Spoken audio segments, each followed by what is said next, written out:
The dog hit the floor in a puddle of rain and blood, and nobody moved. 32 people stood in that emergency room. Doctors, nurses, techs, orderlies, and every single one of them froze because the rules said no animals. The rules said turn them away.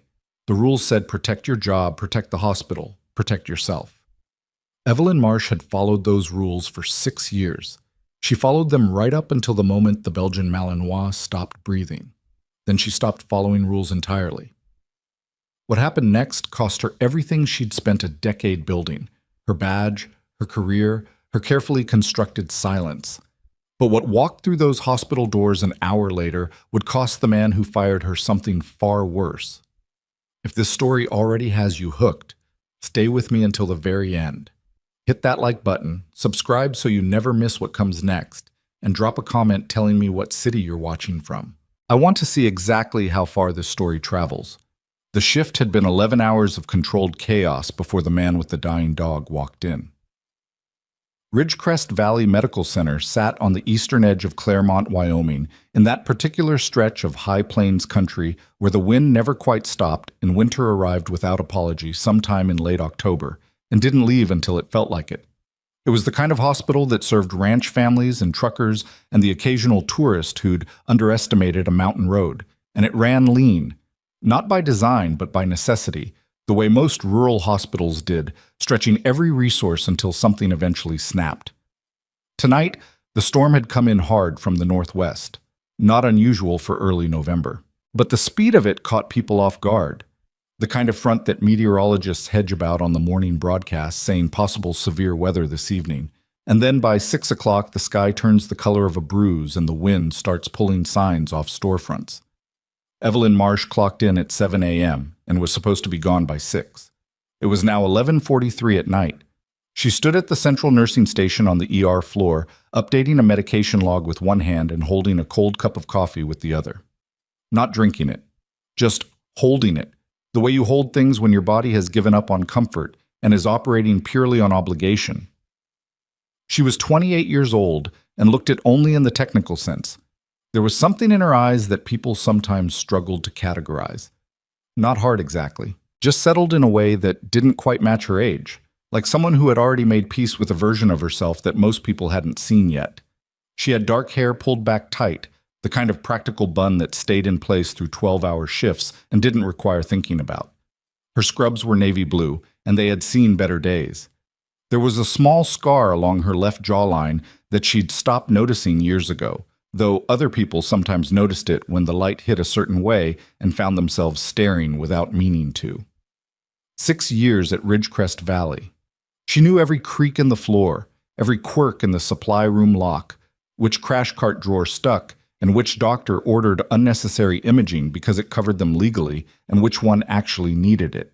She knew the charge nurse rotation by heart, and she knew which paramedic teams ran hot and which ones took their time. She knew this building the way you know a place you've spent more waking hours in than your own home, which was true of Evelyn in a way that would have been depressing if she'd stopped long enough to think about it. She didn't stop long enough to think about it. "Hey!" A voice behind her. Marcus, a second-year ER tech, with the permanently startled expression of someone who hadn't quite adjusted to night shifts yet. "You're still here?" "Brilliant observation," she said without turning around. Kavinsky called out. "They need someone to cover the sum." "I know, I said I'd stay. You've been here since—" "Marcus." She turned then, not unkindly. "I know, I said I'd stay. I'm staying. Can you check on the patient in Bay 4? She was asking about her discharge paperwork 20 minutes ago." He went. She turned back to the log. This was her life, and she'd built it that way deliberately. The long hours, the routine, the sense of being indispensable in a way that didn't require her to explain herself to anyone. She'd come back from overseas 4 years ago with a discharge honorable enough to frame and a set of memories she had no intention of framing, and she'd spent the time since then converting herself from one kind of person into another. Army combat medic became civilian ER nurse. Battlefield became hospital floor. The skills transferred, even if she never talked about where she'd gotten them. People knew she was a veteran, vaguely. She'd mentioned it once in a hiring interview and never again. It wasn't shame, exactly. It was more like, She'd worked very hard to become someone whose history was behind her rather than in front of her, and she found that the best way to maintain that was to not give people reasons to ask questions. The rain hit the windows in sheets. The power flickered once, twice, held. She was 3 lines from finishing the log when the ambulance bay doors blew open. Not the automatic sensors, not a gurney rolling through. The doors blew open the way they do when someone hits them with their whole body, using momentum instead of hands, because their hands were full. The man was soaked through completely. His jacket was a military surplus thing, olive drab, and it was dark with rain and with something else. She clocked that immediately, the darker stain spreading from his arms across the front of his jacket. He was maybe 35, broad across the shoulders, with the kind of face that had been through weather both literally and otherwise. He moved like someone who'd been trained to move under weight, which meant he was compensating for the thing in his arms without thinking about it. The thing in his arms was a dog. Belgian Malinois, maybe 70 pounds, tan and black, and it was not moving well. Its head hung, and its breathing was audible from 15 feet. Shallow, labored, the kind of breathing that has a clock attached to it. There was blood. A significant amount of blood, matted into the fur along the animal's left side and flank, dripping from the man's forearm in a slow and steady line that had already left a trail from the doors to the center of the waiting room. The waiting room went quiet. Evelyn was already moving before she fully processed the decision to move. She came around the nursing station and crossed the floor in 6 steps, her eyes on the dog, reading what she could from across the room: rate of respiration, color of the visible gums, the way the animal's legs hung. "What happened?" she asked. The man's eyes found her face. Up close he looked worse, exhausted, scared in the specific way that veterans get scared, which is quieter and more controlled than civilians scared, but no less real. His jaw was set hard. "Fence wire," he said. "Old barbed wire, hidden in the grass. He went through it full speed. I didn't—" He stopped, swallowed. "I didn't see it until he was already down." "How long ago?" 40 minutes? Maybe 45. I packed the wound best I could. Shirt, pressure. He glanced down at himself, and she saw then what she'd missed. He was wearing only an undershirt under the jacket because he'd given his outer shirt to the dog. "Please," he said, and the word came out rough, like it cost him something. "Don't let him die." Here was the thing about rules in emergency medicine. Most of them existed for good reasons. The no animals policy at Ridgecrest Valley existed because of liability, because of sanitation, because of the genuine complexity of running a human medical facility alongside any kind of animal care. Evelyn knew this. She'd been the one, twice, to gently redirect people who'd shown up with injured cats, injured birds, an injured coyote one memorable summer afternoon. She'd given them the number for the emergency vet in town, and she'd felt bad about it, and she'd followed the policy. She looked at the dog. The dog looked at her. It was conscious, barely, but conscious, and its eyes were the amber color that Malinois eyes often were, and they were fixed on her face with the specific, exhausted trust of an animal that has run out of options and is placing what remains of its hope in whoever is standing closest. "Bay 2, Evelyn said. "We can't—" The intake coordinator, a woman named Patrice who'd been at this hospital longer than Evelyn, started to stand up. "Ev, hospital policy is clear on—" "Bay 2, Evelyn said again, not louder, just with less room for negotiation in it. She was already walking. The man followed her without being told to. Trauma Bay 2 was designed for human patients, and Evelyn used it anyway, moving with the same efficiency she'd use for any incoming trauma. She grabbed a surgery pad from the cabinet, the thick absorbent kind, and laid it on the gurney and then helped the man lower the dog onto it, both of them working together without speaking because the situation had its own language and they both happened to be fluent. "I need light," she said, and pulled the overhead surgical lamp down and swung it toward the dog's flank. "What's his name?" "Rook." "Rook," she said at once to herself, while her hands were already moving, lifting the makeshift pressure dressing, which was indeed a man's shirt wrapped tight and tied off, assessing what was underneath. 3 lacerations, one of them deep. The kind of wound that could nick something important or could have missed everything important, and only time and exploration would tell you which. You his handler? She asked. A beat. Yeah, the man said. I'm his handler. There was something in the pause that she noted without pursuing, because right now the pause didn't matter. She found the sterile gloves and pulled them on. She found the saline and the hemostatic gauze, and she started working, hand steady, voice calm. Pressure here, she told him, guiding his hand to a point on the dog's shoulder. Hold exactly there. Don't move. Don't lighten up. You feel your hand lifting? Push it back down. Got it. She cleaned and she packed and she listened to the animal's breathing shift, slowly, grudgingly, moving in the direction of sustainable. She found a bleed that mattered and she controlled it. She ran through the mental algorithm she'd built across years of practice, the one that had been built first, not in this hospital, but in places with worse lighting and louder sounds, and a great deal more at stake.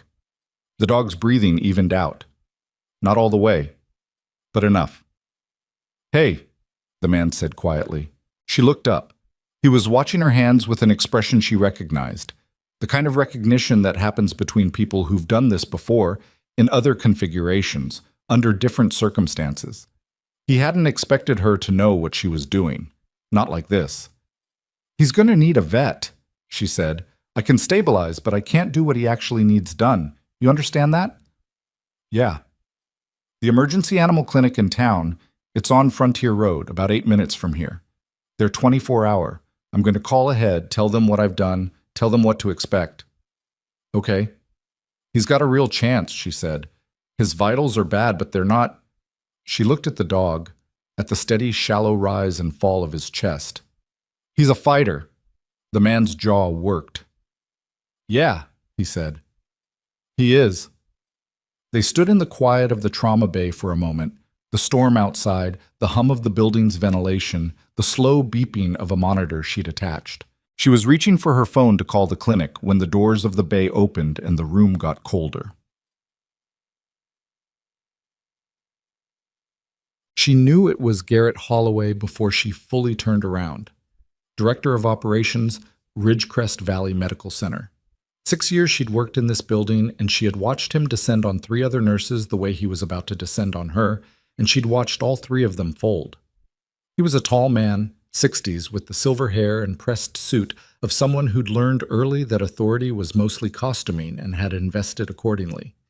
He walked with the specific energy of a person who had never once in their professional life been told no by someone below him on an organizational chart. He stopped in the doorway of Bay 2. He looked at the dog on the gurney. He looked at the blood on the pad, the IV line Evelyn had run, the surgical lamp angled down. Marsh, he said. Mr. Holloway. What, he said, spacing the words out with deliberate control, is that? Belgian Malinois, probably around 7 years old, lacerations from barbed wire, one of them significant. She kept her hands where they were. I've stabilized the bleeding, and I'm about to call the emergency vet on Frontier to transfer him. You brought an animal into my trauma bay. Yes. You are aware. I'm aware of the policy. She didn't look at him. I'm going to finish what I'm doing, and then we can talk about the policy. We're going to talk about it right now. He stepped into the bay, lowering his voice in the way that was somehow more threatening than shouting. You have violated hospital protocol. You have contaminated a sterile treatment area, and you have exposed this institution to liability that I have no interest in calculating at.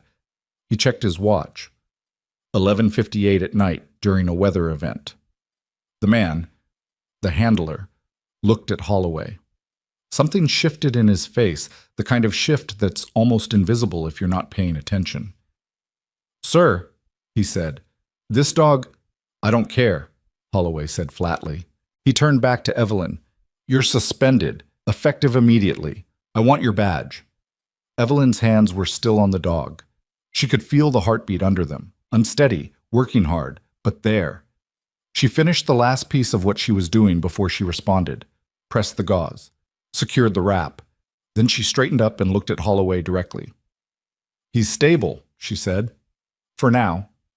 Your badge, Marsh. She unclipped it from her scrubs, set it on the counter rather than handing it to him directly, which was a small distinction that she made anyway. She pulled her gloves off. I'm going to call the vet clinic, she said, and then I'll leave.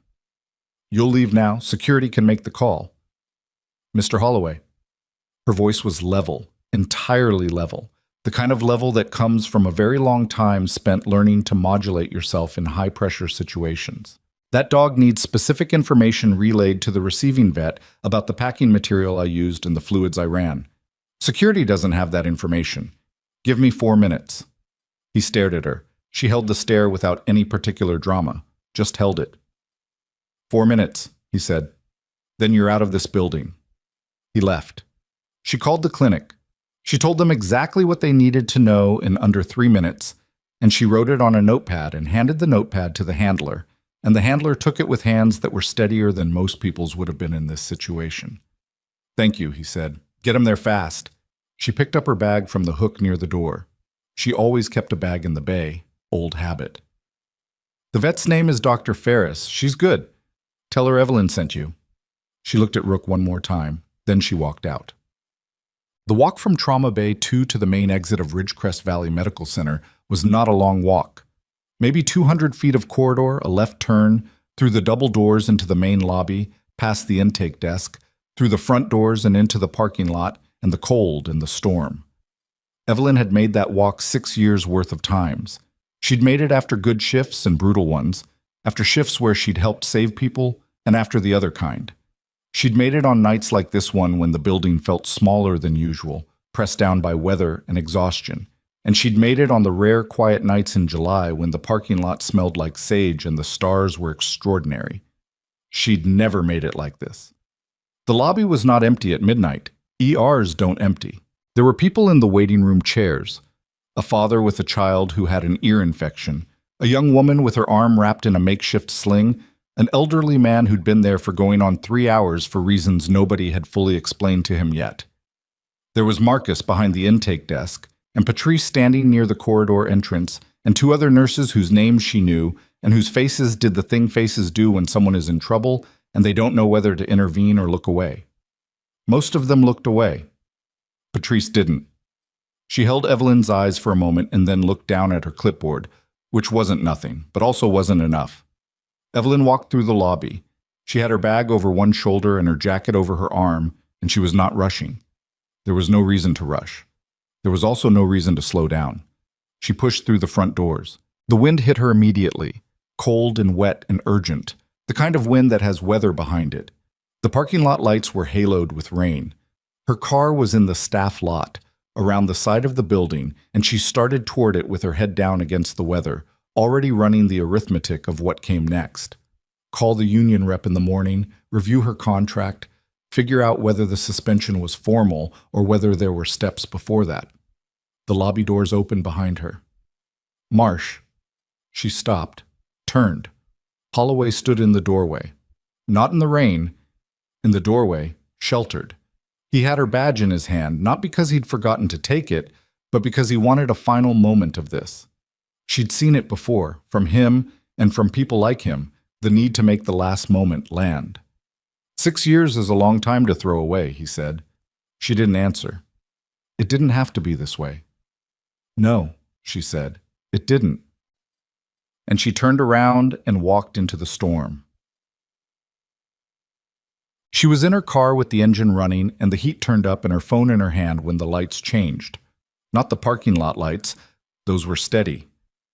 The lights of incoming vehicles. Multiple vehicles, she registered, coming in from the highway entrance of the lot rather than the patient drop-off loop. Heavy vehicles by the sound of them, the deep engine note that SUVs carry when they're built for something other than grocery runs. She watched in the rearview mirror. 3 dark vehicles. Chevrolet Suburbans, the kind with the government plates she'd have recognized anywhere, pulled into the Ridgecrest Valley parking lot and stopped in a coordinated line near the main entrance. Not hurried, controlled. The way vehicles move when the people inside them are used to moving in coordination. The doors opened. She counted 6 men getting out, and then she stopped counting and started paying attention to something else. The way they moved, the specific economy of it. The way they oriented to the entrance and then to the surrounding lot in a single sweep that wasn't something you learned at a desk job. Military. She'd have known it in her sleep. They went inside. Evelyn sat in her car with the heat running and her phone still in her hand, and she watched the front doors of the hospital close behind them. She sat there for 30 seconds. For a minute. Then she turned off the engine. She told herself she was going back in for the right reasons. For Rook. To make sure the transfer to the clinic was handled correctly. To make sure the handler had everything he needed. These were all true. They were just not the only true things. She pushed out of the car and back into the rain. The lobby hit her like a different room from the one she'd left 4 minutes ago. Same furniture, same lighting, same 3-hour ear infection dad and broken arm woman and confused elderly man in the waiting chairs. But the temperature had changed, in the way rooms change when something significant has entered them. The 6 men stood in a loose formation near the intake desk. Their leader, she'd have pegged him as the leader before he spoke, just from position, was talking to Patrice. Patrice looked like she was working very hard not to take a step backward. Evelyn stopped just inside the doors, rain dripping off her jacket onto the tile. The leader's head turned. His eyes found her face across the lobby with the precision of someone who had been given a description and was now confirming it, the way you confirm a grid coordinate. He was maybe 40, dark-haired, with a jaw that had opinions. He wore civilian clothes, jeans, a dark jacket, but they fit him the way civilian clothes fit people whose bodies were built for something other than civilian life. "That's her," the handler said. She hadn't seen him. He was off to the side, near the corridor that led to the trauma bays, and she realized he'd been there the whole time, waiting. He still had her notepad in his hand. The leader walked toward her, not fast, not slow. "You're the nurse who treated the dog," he said. "Yes." "Where is he now?" "He should be en route to the emergency vet on Frontier Road. I stabilized him here and called ahead." She looked at the handler. "Did someone—" "My team drove him," the leader said. "He's in surgery." A pause. "He's alive." Something loosened in her chest that she hadn't realized was wound tight. "Good," she said. The leader studied her face for a moment. Then he looked past her toward the administrative corridor that ran behind the nursing station, the one that led to Holloway's office, the one with the nameplate on the door that said Director of Operations, in raised letters that had always struck her as slightly too large. "The man who suspended you," he said. "Is he still here?" "He was, when I left." The leader nodded once. Then he looked at the man closest to him on his left, and something passed between them that didn't require words. "We're going to need to speak with him," the leader said. Patrice, still behind the intake desk, made a small sound that was not quite a word. From down the administrative corridor came the sound of footsteps. Deliberate, expensive shoe footsteps, the kind that announced themselves. And then Garrett Holloway came around the corner with his hands clasped behind his back, and his silver hair immaculate despite the hour, and he stopped when he saw the lobby. He stopped, and he looked at the 6 men, and something moved across his face very quickly. Assessment, recalculation. Before he composed it back into the expression he used for situations he intended to control. "Can I help you, gentlemen?" he asked. The leader turned to face him fully. "Mr. Holloway," he said. It wasn't a question. "That's right." Holloway moved into the lobby with the ease of a man in his own building. "And you are Chief Warrant Officer Daniel Reeves," the leader said, "United States Army. And that dog your nurse treated tonight—" He let a beat go by, clean and deliberate. "His name is Rook. He's a military working dog, multi-deployment explosive detection. He's been in active service for 5 years, and he's credited with 11 confirmed ordnance discoveries." The lobby was very quiet. Holloway's expression didn't break. But something behind it did. She could see it. The small seismic event of a man realizing the ground has shifted and he hasn't caught up yet. "I see," Holloway said carefully. "I don't think you do," Reeves said. "Not yet." Outside, lightning crossed the sky over Claremont, Wyoming. The thunder followed it 3 seconds later, rolling across the plains in a long, slow wave.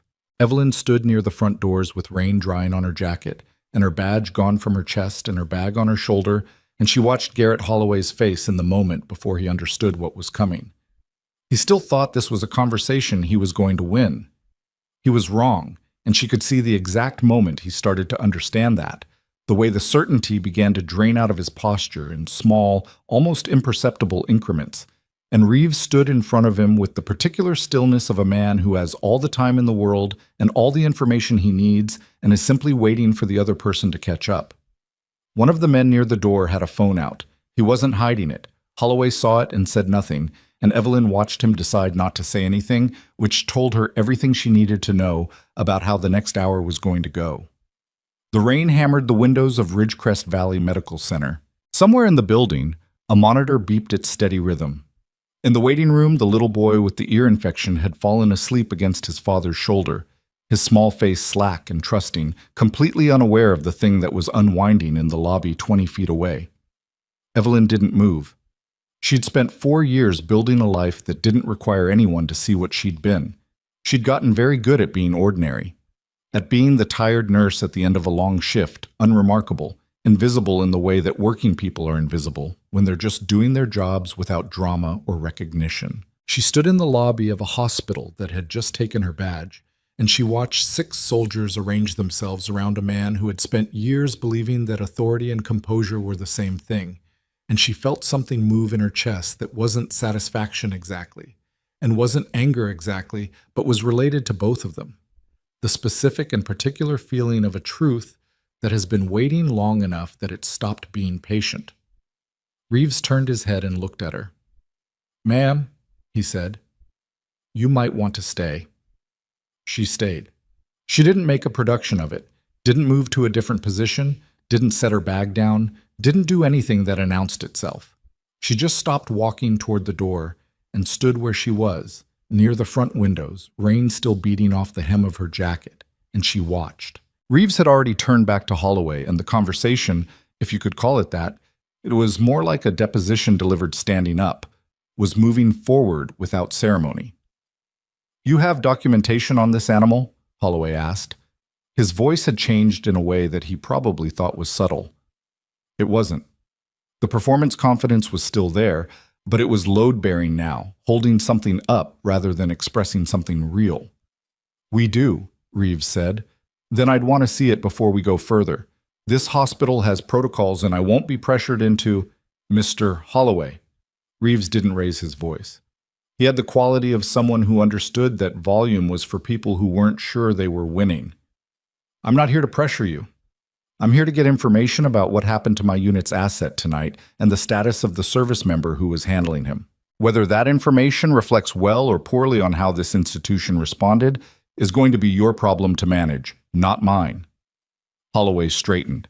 It was a small movement, the kind that happens when a person is buying time inside their own body. "I'm going to need to involve our legal—" "That's your right." Reeves pulled out his phone and looked at something on the screen.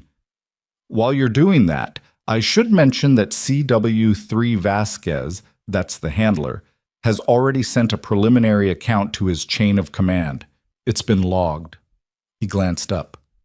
"The Army takes the welfare of its working dogs seriously, more seriously than most people expect until they find out." Holloway said nothing. "The dog was brought here in an emergency," Reeves continued. "One of your nurses made a judgment call. That judgment call kept a military asset alive long enough to receive proper veterinary care." He paused. "And your response to that was to remove her badge and put her out in the rain." The lobby was so quiet that Evelyn could hear the little boy breathing in the waiting room, the slight rasp of a child with a fever, steady and oblivious. "Our policies exist for—" Holloway started. "I'm sure they do." Reeves pocketed the phone. "I'm sure every policy in this hospital exists for a good reason. That's not what I asked about." Patrice had stopped pretending to look at anything on her desk. Marcus had appeared in the corridor doorway and frozen there, doing the thing junior staff do when something is happening that they don't know how to respond to, which is to become as architecturally still as possible and hope no one notices them. Evelyn noticed him. He caught her eye, and his expression did several things in rapid succession, and she looked away because she didn't have the bandwidth for his feelings right now on top of everything else. Holloway turned, a deliberate pivot meant to look like he was thinking through something rather than retreating from it, and walked to the intake desk. He picked up the phone on the counter, set it back down, picked it up again. "I'm going to call our administrator on call," he said. Good idea, Reeves said. Holloway made the call with his back to most of the room, and Evelyn could hear the low murmur of his voice without making out words. And she could tell from the rhythm of the conversation that whoever was on the other end was not receiving good news. There were long pauses on Holloway's side, the kind that happen when you're listening to something you don't want to be listening to. He hung up. "Nurse Marsh," he said without turning around yet. She waited. He turned. "Your suspension is—" The word seemed to cost him something physical. "Under review." "Under review," she repeated. "Pending the outcome of a full—" "That's not what I'm looking for," Reeves said from across the lobby, and Holloway's jaw tightened. "Under review means whatever you want it to mean on Monday morning." "I don't answer to—" "You answer to your hospital board," Reeves said, "and your board answers to your donors. And two of your major donors have affiliations with veterans organizations that are going to hear about tonight whether I make calls or not, because CW3 Vasquez has friends, and friends talk." He let that sit for 3 seconds. "I'd like this resolved clearly, tonight." The man near the door with the phone still had it out. He wasn't recording anything visible, not obviously, but the posture said everything that happens here is being documented. And that posture was doing more work than any camera would have. Holloway looked at the phone, looked at Reeves, looked at Evelyn. Something moved across his face that she'd never seen there before in 6 years. It wasn't remorse. She didn't think he was built for that, not in any useful way. It was the specific rearrangement of a man who has spent a long time believing he's operating from a position of total security and has just felt the floor move under him for the first time. He reached into his breast pocket. He took out her badge. He walked across the lobby toward her and held it out, and she could see his hand had a slight tremor in it, barely perceptible. And she didn't look at the tremor because she didn't want to give him the dignity of being observed in his smallest humiliations. She took the badge, clipped it back to her scrubs, said nothing. The thing about justice, and she'd seen enough of it and enough of the absence of it to understand this at a cellular level, is that it almost never arrives cleanly. It doesn't walk in with a bow on it. What actually happens is messier. Someone wins a moment, and that moment creates leverage, and leverage creates the conditions for the next moment. And eventually, if you survive long enough, you get something that looks, from a distance, like the right outcome. She wasn't there yet. Holloway handing back her badge was a moment, not a resolution. She understood that before he'd finished putting it in her hand. What she needed now was information. She crossed to where Vasquez was standing. She knew his name now. Vasquez, the handler, and he straightened slightly when she approached, the automatic posture adjustment of someone whose military bearing was still more reflex than choice. "How are you?" she asked him. He looked like the question surprised him, not offended, surprised, like he hadn't expected the conversation to start there. "I'm fine," he said, and then, more honestly, "I've been better." "Rook's in surgery," she said. "Yeah. The vet I called, Dr. Ferris, she's the best in town by a significant margin. She did her residency at Colorado State's Veterinary Teaching Hospital, and she's handled working dog injuries before, military contract cases, a few years back." She watched his face. "I'm not telling you that to make you feel better. I'm telling you because it's true." He looked at her for a moment. The exhaustion on his face was the specific kind that goes all the way down, the kind that's been accumulating for days or weeks rather than hours. "You know a lot about the local vet. I make it my business to know who to call in situations the hospital can't handle," she said. "It's come up before.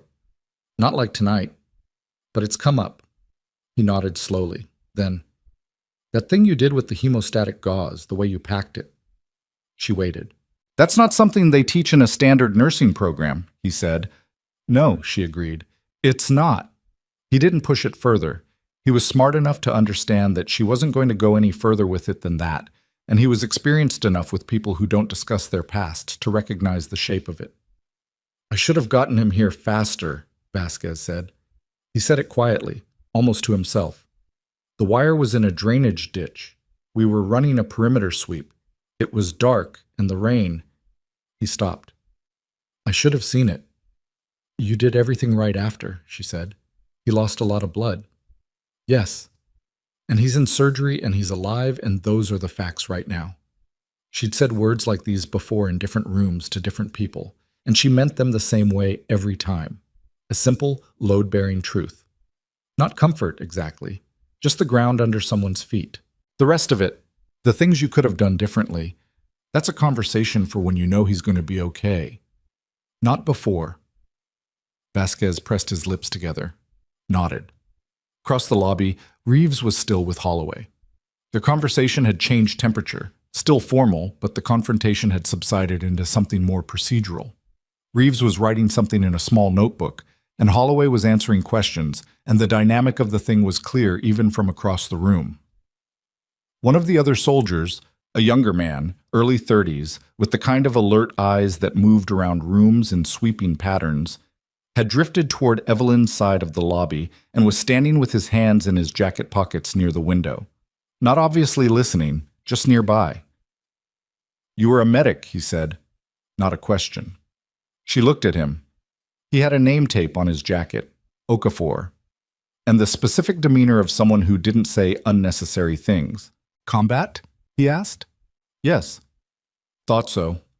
He looked out the rain-streaked window. "Vasquez said you worked that dog like you'd done it under fire."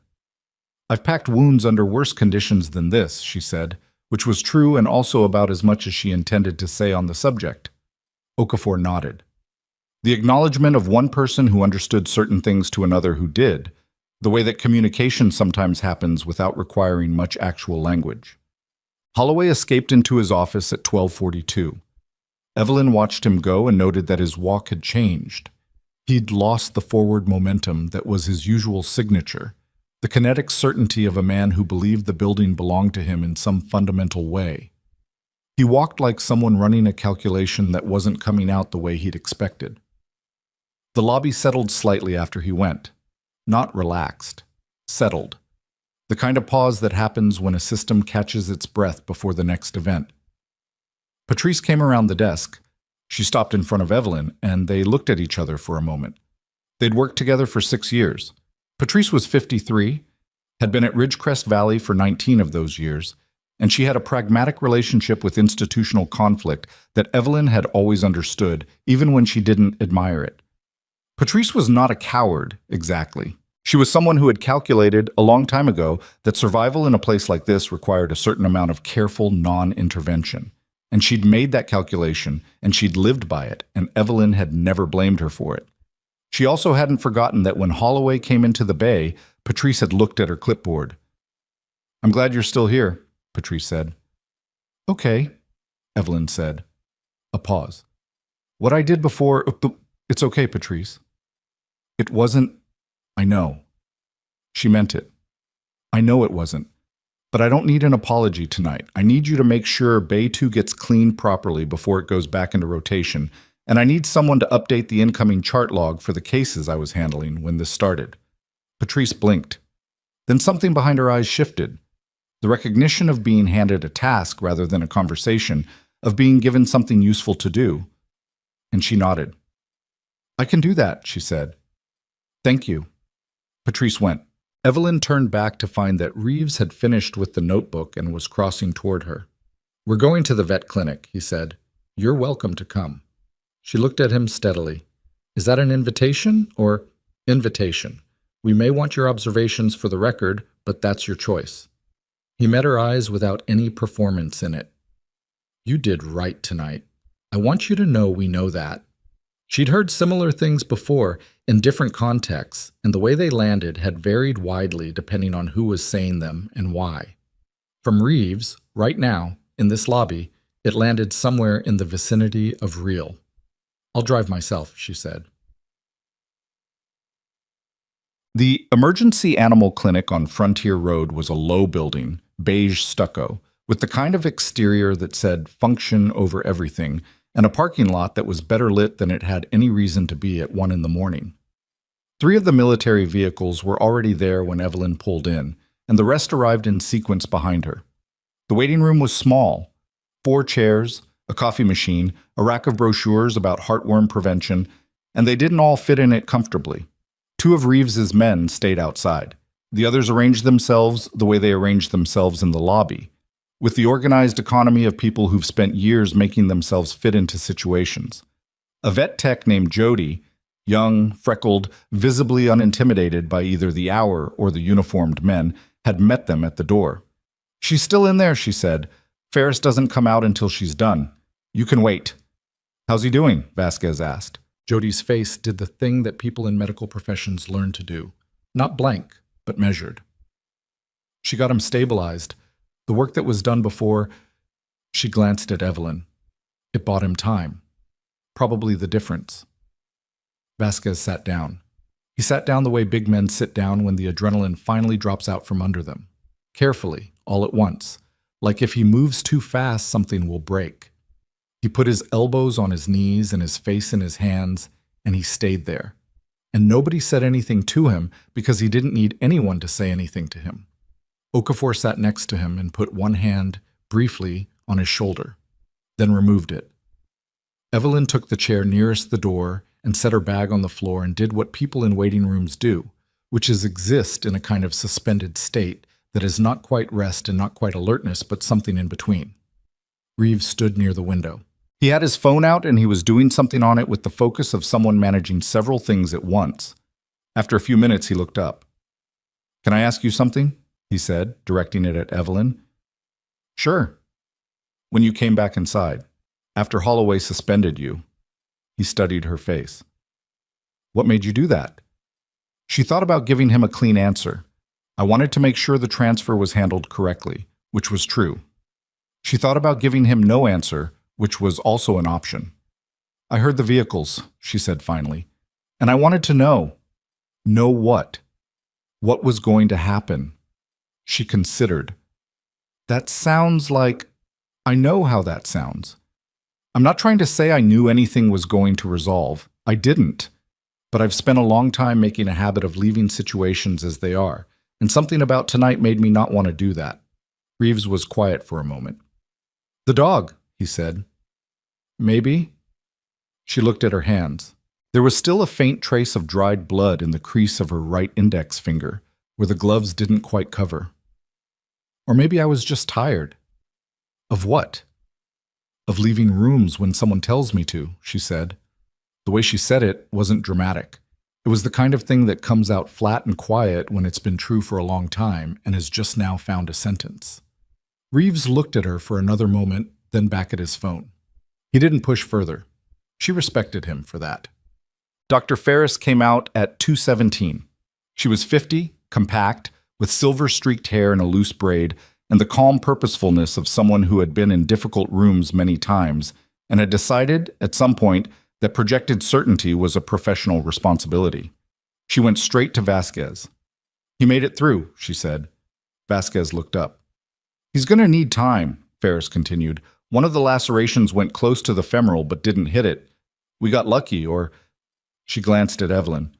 "The pressure and packing bought us the margin we needed. He's not out of the woods completely, but he's in the good part of not out of the woods. You understand what I'm saying?" "Yeah," Vasquez said. His voice was raw. "You can see him in about 30 minutes when he's more stable in recovery." "Okay." He exhaled through his nose, a long, controlled exhale. "Okay, thank you." Ferris nodded once. Then she looked at Evelyn. "You're Marsh." "Yes." "Good call on the hemostatic gauze, given what you had. The packing technique held better than most civilian practitioners would have managed." She said it the way clinicians often say things, which is without decoration, as straight assessment. "Combat medic?" "Used to be." Ferris seemed to file that away without comment. "You ever want to consult on working dog cases? I could use someone with your skill set once in a while. Not a standing offer, just think about it." She went back through the door before Evelyn could respond. The room was different after that. Not lighter, exactly, but something released in it, the specific pressure of not knowing giving way to something that could be processed and survived. Okafor said something under his breath in a language she didn't recognize, and the soldier near the window relaxed his shoulders by about 2 degrees, which on him was the equivalent of collapsing. Reeves crossed the room and stood in front of her. "Whatever happens with your hospital," he said, "tonight goes in our record. Official account of what you did and what it meant. He paused. For what that's worth. I don't know what it's worth yet, she said honestly. Fair enough. She thought about driving home, about the apartment that would be cold because she'd turned the heat down before a shift she thought would end at 6 p.m. About the specific silence of 3 a.m. in a place where you've lived alone long enough that the silence stops feeling like absence and starts feeling like texture. She thought about what Holloway's face had looked like when he handed back her badge. What happens to him? She asked. Reeves sat down across from her. He had the posture of someone who was going to be honest with her, which she appreciated. Honestly, we don't get to control that. What we can do is make sure the right people have the full account. Tonight, Rook, you, what Holloway did, all of it. He leaned forward with his elbows on his knees in a way that reminded her, briefly, of Vasquez 20 minutes ago. Institutions protect themselves, you know that. Yes, but they protect themselves based on what they think is visible. When you change what's visible, you change what they protect, she said. He looked at her. Yeah, exactly. Her phone buzzed in her jacket pocket. She pulled it out. Unknown number, which meant either spam or something that wasn't spam. At 2:30 in the morning, the calculus shifted toward not spam. She answered. Marsh. A man's voice, older, clipped in the way of someone accustomed to being heard clearly the first time. This is Ellis Brandt. I'm on the board of Ridgecrest Valley Medical Center. I apologize for the hour. She stood up and moved toward the window, out of the immediate conversation radius of the room. Mr. Brandt? I've been made aware of what happened tonight. I want to say, on behalf of the board, that the situation as it's been described to me is, he paused, concerning, significantly. She said nothing. I want to ask you directly, Brandt continued. Are you willing to give a full account to the board at our emergency session? We're convening at 8 a.m. 8 a.m. was roughly 5.5 hours from now. Yes, she said. Good. I'll have my assistant send you the details. And Marsh, whatever Holloway told you tonight, your position at this hospital is not in jeopardy from the board's perspective. I want to make that clear. With respect, she said, I'll believe that when I hear it from more than one person in more than one context. A pause on his end, then, unexpectedly, fair enough. She hung up. Reeves was watching her from across the room. She turned and met his eye, and he raised one eyebrow, minimally. Bored, she said. He nodded. Then something moved at the corner of his mouth that wasn't quite a smile, but was adjacent to one. It starts. She went home at 3:15. Drove through empty streets where the storm had left itself. Branches across sidewalks, a garbage can on its side at the corner of Holloway and Garnet, which struck her as coincidental and wasn't, since the street had been named for someone else entirely. But the brain makes the connections it wants to make when it's running on no sleep. The apartment was cold. She'd been right about that. She turned the heat on and stood in the kitchen for a moment and drank 2 glasses of water and ate 5 crackers standing over the sink, which was her version of a late meal on a night like this. She changed out of her scrubs and put on a sweatshirt and sat on the edge of the bed and looked at the wall for a while. She had her badge.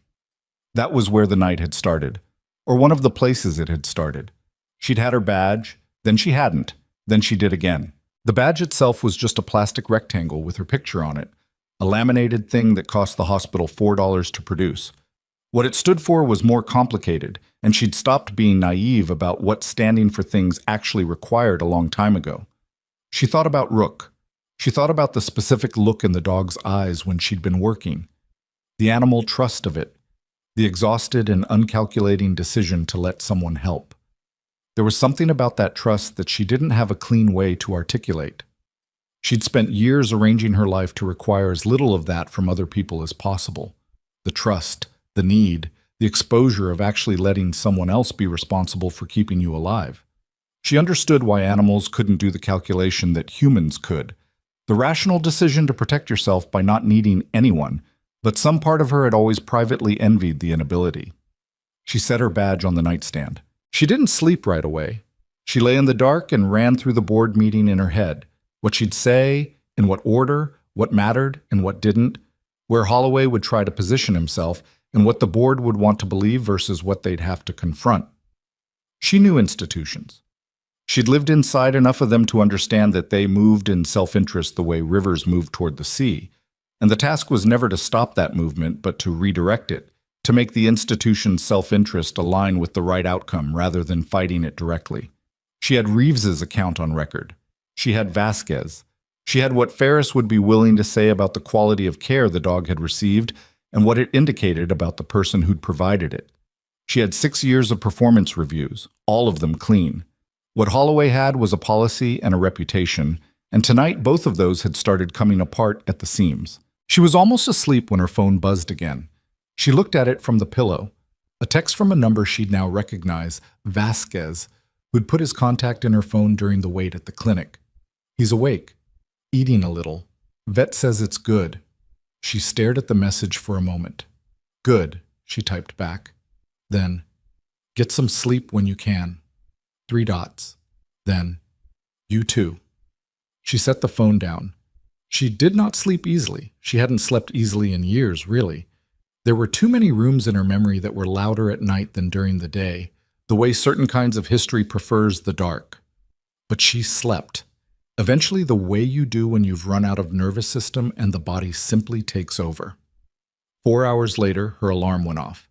She showered, dressed, drank coffee, standing at the kitchen window watching Claremont go through its early morning routines. A woman walked a dog down the sidewalk opposite. A small terrier mix, nothing like Rook, but she watched it until it turned the corner anyway. A delivery truck made its way along the street. A light came on in the apartment across the way, where a family she'd never spoken to went about the business of mourning. She pulled on her jacket, picked up her bag, checked the badge on her scrubs. There. She drove to the hospital. The board met in the 3rd-floor conference room, the one with the oval table and the view of the parking lot, and the framed mission statement on the wall that talked about patient-centered care and excellence in the careful language of a document written by a committee. She'd been in this room twice before, for committee reviews, and both times it had been routine enough that she'd forgotten the experience almost immediately. This morning was not that. Ellis Brandt was at the head of the table, 60s, lean, with the manner of a man who had spent a career in corporate medicine and had the scar tissue to show for it. 4 other board members ranged down the sides. Holloway sat to Brandt's right, and the fact that he was there at all told her the board hadn't decided anything yet, which she'd expected. The charge nurse who'd backed Holloway up in the bay last night, a woman named Sandra Kell, 16 years with the hospital, a reputation for institutional alignment that had served her well and would not serve her much longer, sat against the wall, not at the table. Evelyn sat across from Holloway. She'd chosen the seat deliberately. Brandt opened with procedure, as boards do, the nature of the meeting, the scope, the fact that this was preliminary and not a formal disciplinary hearing. Evelyn had reviewed the employee handbook at 5:45 that morning and knew the procedural steps better than Brandt laid them out, but she let him finish. Then he looked at her. Nurse Marsh, please give us your account of last night's events. She did. She gave it plainly, chronologically, without embellishment and without minimization. She described the dog's injuries, the steps she took, the reasoning behind each one. She described Holloway's arrival and what he said and what she said, and the sequence of events that followed. She was specific about times. She was specific about clinical detail. She did not editorialize. When she finished, the room was quiet for a moment. Holloway spoke first. The policy. I'm aware of the policy, Evelyn said. I've been aware of it for 6 years. I made a decision that the life in front of me was worth more than the policy in that moment, and then I called the receiving vet, communicated all relevant clinical details, and ensured the patient, the animal, was transferred with everything needed for continuity of care. She paused. I would make the same decision again. Holloway's jaw set. That's not how institutional medicine works.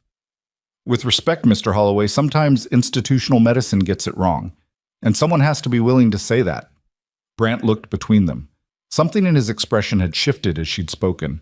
A calculation she recognized, the kind that happens when a person in power is doing the arithmetic of liability versus liability, reputation versus reputation, and arriving at an answer that surprises even them. There's additional context the board should have, Brandt said carefully. We've received documentation from the United States Army regarding the nature of the animal and the service record of the handler. We've also received, he consulted something in front of him, a statement from Dr. Anya Ferris at Frontier Animal Emergency regarding the clinical quality of the initial intervention. Holloway went still. Dr. Ferris's statement, Brandt continued, specifically notes that the packing technique and hemostatic application showed, he read from the sheet, considerable expertise consistent with combat or high acuity trauma training. She further notes that the quality of the pre-hospital intervention was a direct contributing factor in the animal's survival.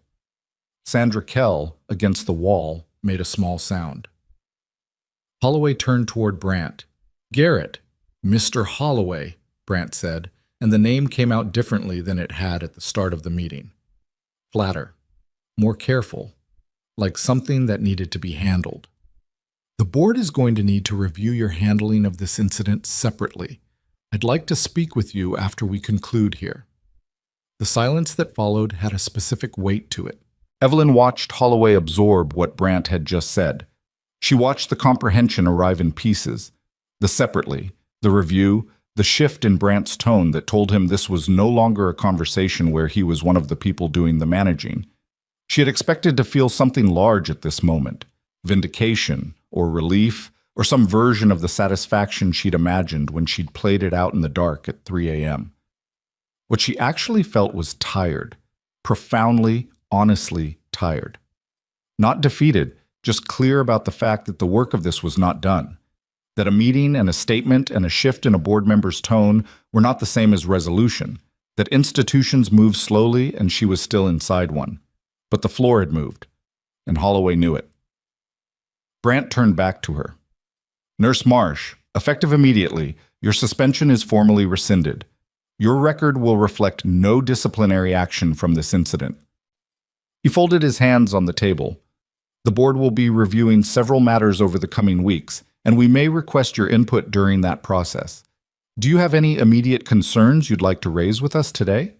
She looked at the mission statement on the wall. Patient-centered care, excellence in all things. "Yes," she said. 1. The room waited. "The charge nurse on shift last night, Sandra Kell, asked me to stop when I went into that bay. She was following Holloway's lead, and I understand that. But she's been doing that for a long time, in smaller ways, and some of those smaller ways have cost people on this floor." She didn't look at Kell. "I'd like that to be part of what the board reviews." Kell's face went white. Brandt wrote something down. The meeting ended 12 minutes later. In the hallway outside the conference room, Evelyn stood near the elevator and pulled out her phone and saw that she had a message from Reeves, time-stamped 45 minutes ago. "Rook is stable. Ferris says he'll walk again. Might take a few months, but he'll get there." And then beneath it, "How'd it go?" She started typing back. The elevator doors opened. Holloway walked out. He didn't see her immediately. He was looking at his phone, moving on autopilot, the institutional muscle memory of a man who'd walked this hallway 10,000 times and expected it to behave the same way it always had.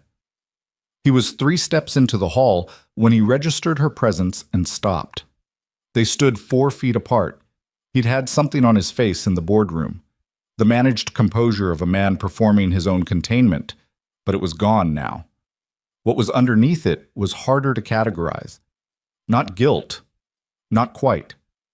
Something more cornered than that. The expression of someone who has arrived at a version of their situation that they do not yet have the language for. She looked at him and she waited to feel something useful. What she felt instead was the absence of something she'd been carrying for 6 years. A long, low background tension, the kind you don't identify until it's gone, the weight of performing smallness in front of someone who required it. "I did my job," she said. "That's all." She walked past him to the stairs. Her phone buzzed, a name on the screen she didn't recognize, a Claremont area code, a number she'd never saved. She answered because after a night like this, unknown numbers felt like they needed to be answered. "Is this Evelyn Marsh?" A woman's voice, young, professional. "Yes?" "This is Dana Reyes. I'm a producer with KCLR News. We've received information about an incident last night at Ridgecrest Valley Medical Center involving a military working dog and a nurse who was reportedly suspended. Would you be willing to... Evelyn stopped on the landing. She looked at the wall. At the light coming through the stairwell window, November light, thin and gray and specific to this latitude, something she'd looked at hundreds of times without registering it. How did you get this number? She asked. We have several sources who... I'm not speaking to media, she said. Not today. A pause. Can I ask why? Because I'm not finished yet, Evelyn said. She hung up, stood in the stairwell. Rhea's call meant the story was moving, out of the building, into the larger current of things that happened when institutions did wrong in front of enough witnesses.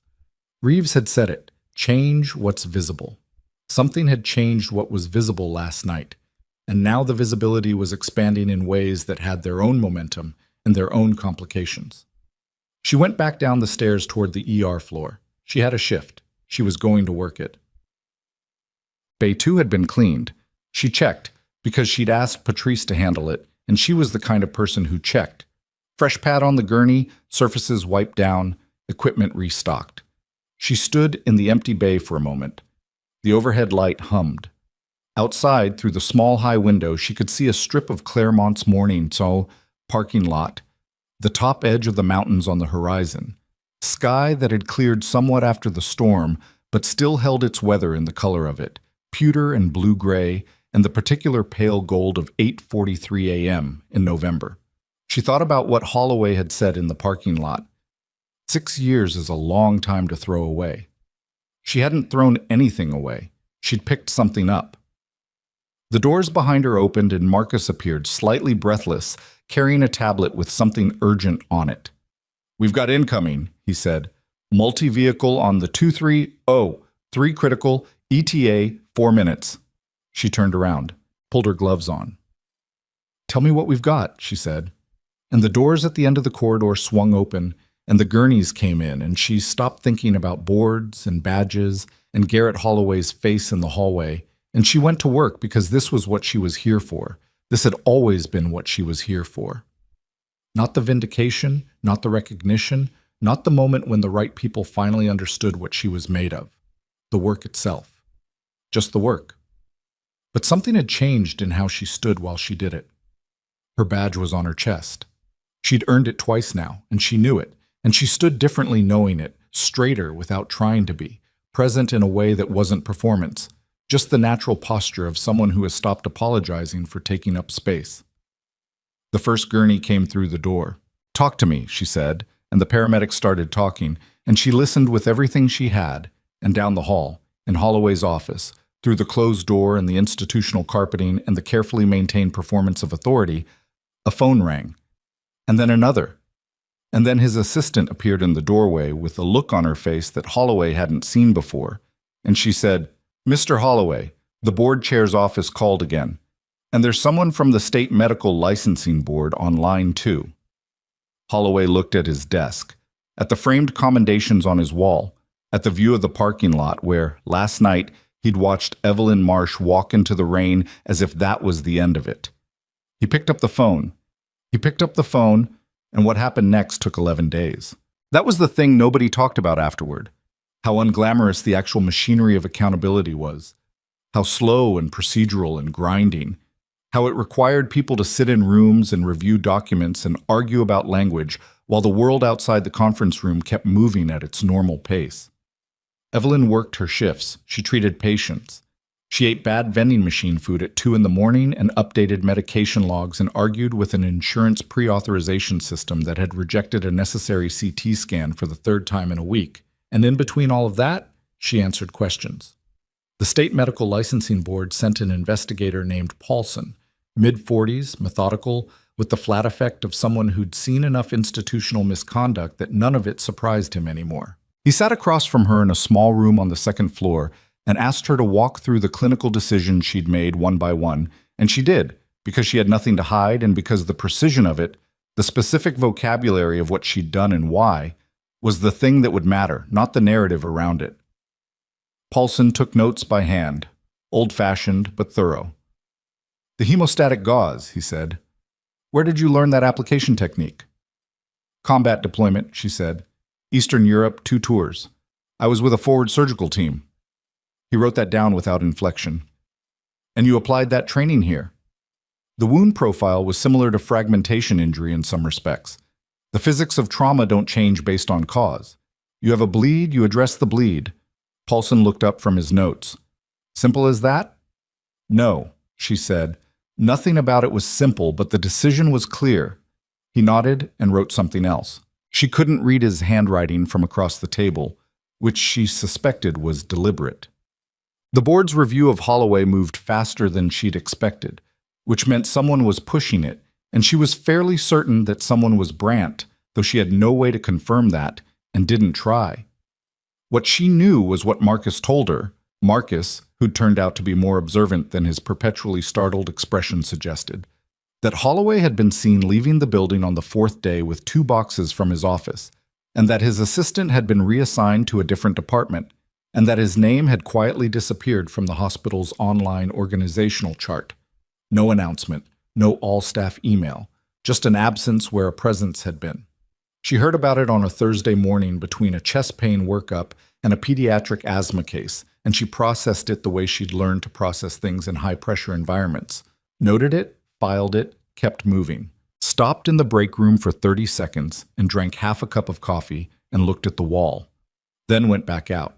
Sandra Kell lasted 4 days longer than Holloway. The board's review of staffing practices over the previous 3 years had uncovered a pattern. Not dramatic, not any single egregious act, but a consistent, documented history of Kell backing Holloway's calls in situations where her clinical judgment should have pushed back. 2 nurses who'd been quietly counseled out of their positions in the past 18 months had given statements. Neither of them was at the hospital anymore, which was its own data point. Kell was stripped of her charge nurse designation and placed on a performance improvement plan, which was the institutional equivalent of a verdict, even if nobody used that word. Evelyn heard about that one from Patrice, who called her on a Sunday evening. "I should have said something a long time ago," Patrice said.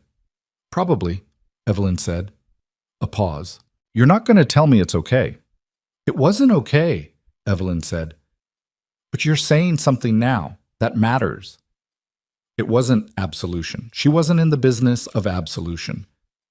But it was true. 12 days after the night of the storm, Evelyn was in the middle of a medication reconciliation when her phone buzzed with a text from Vasquez.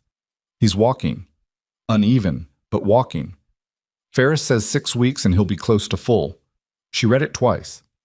Then she set the phone face down on the counter and finished the reconciliation, because the patient in Bay 3 had a cardiac history and needed her full attention, and Rook walking was good news that would still be good news in 20 minutes. She finished. She picked up the phone.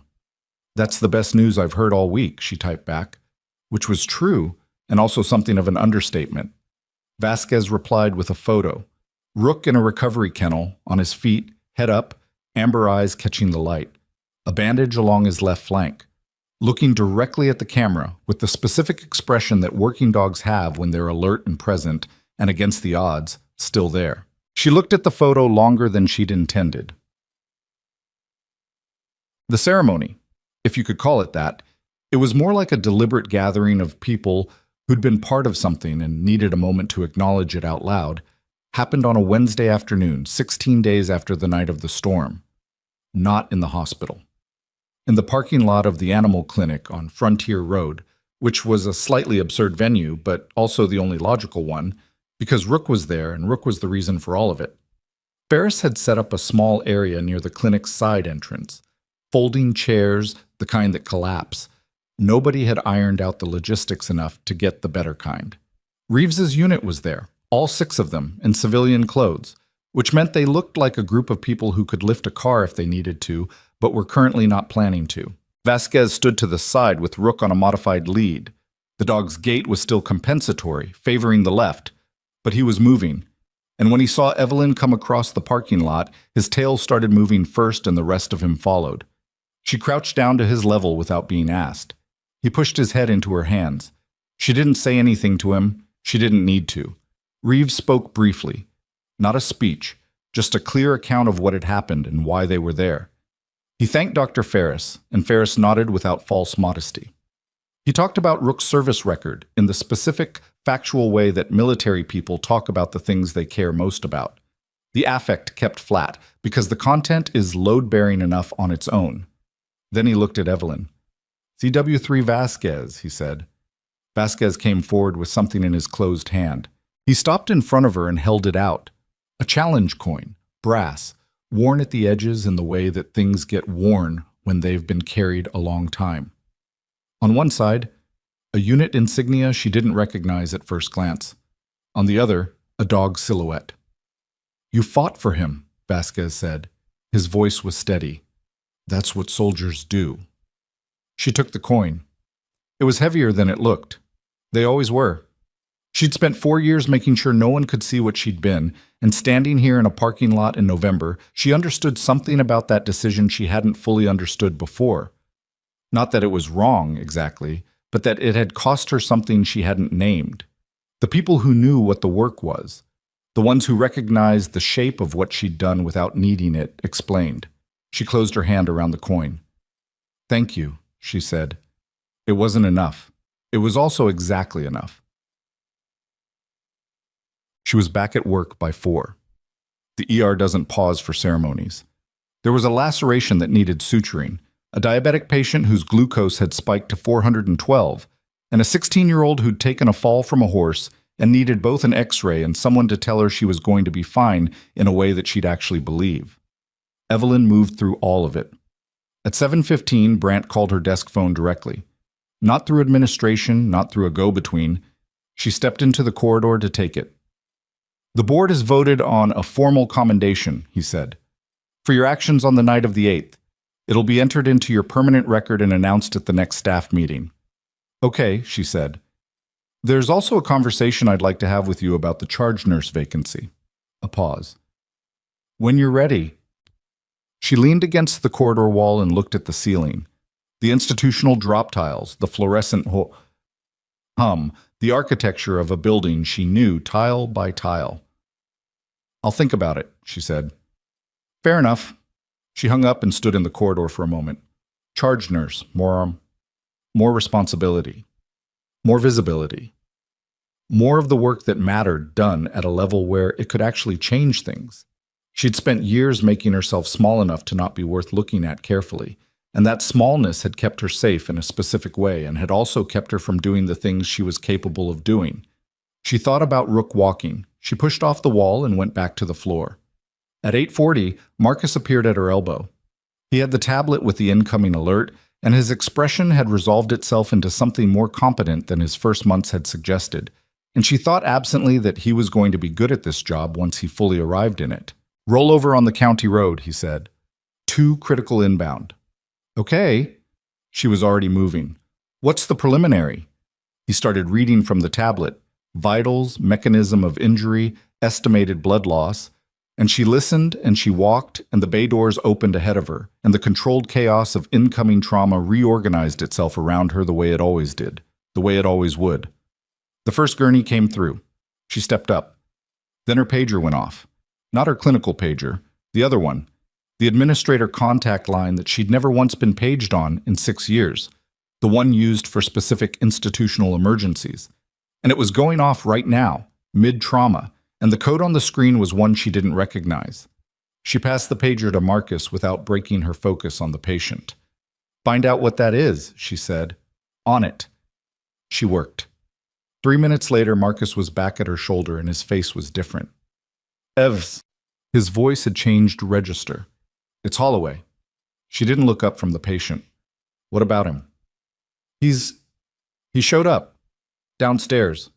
Main lobby. Marcus hesitated. He's not alone. He's got a lawyer and, someone from a news crew, apparently. He's saying he's going to make a statement about the board's review. About you. He's saying, what is he saying, Marcus? Flat. Precise. He's saying the board acted under military pressure and the investigation was compromised. He's saying he's going to file a wrongful termination claim and he's asking for you specifically, by name, publicly.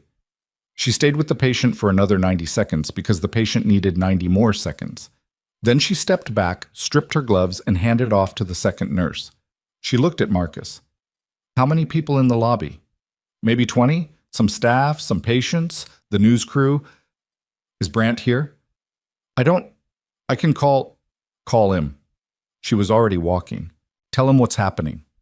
She went toward the elevator. The coin was in her scrub's pocket. She'd put it there after the ceremony without thinking about it. The reflex of carrying something you want to keep close. She could feel the weight of it as she walked. Holloway had made a calculation. He'd decided that going quiet was less survivable than going loud.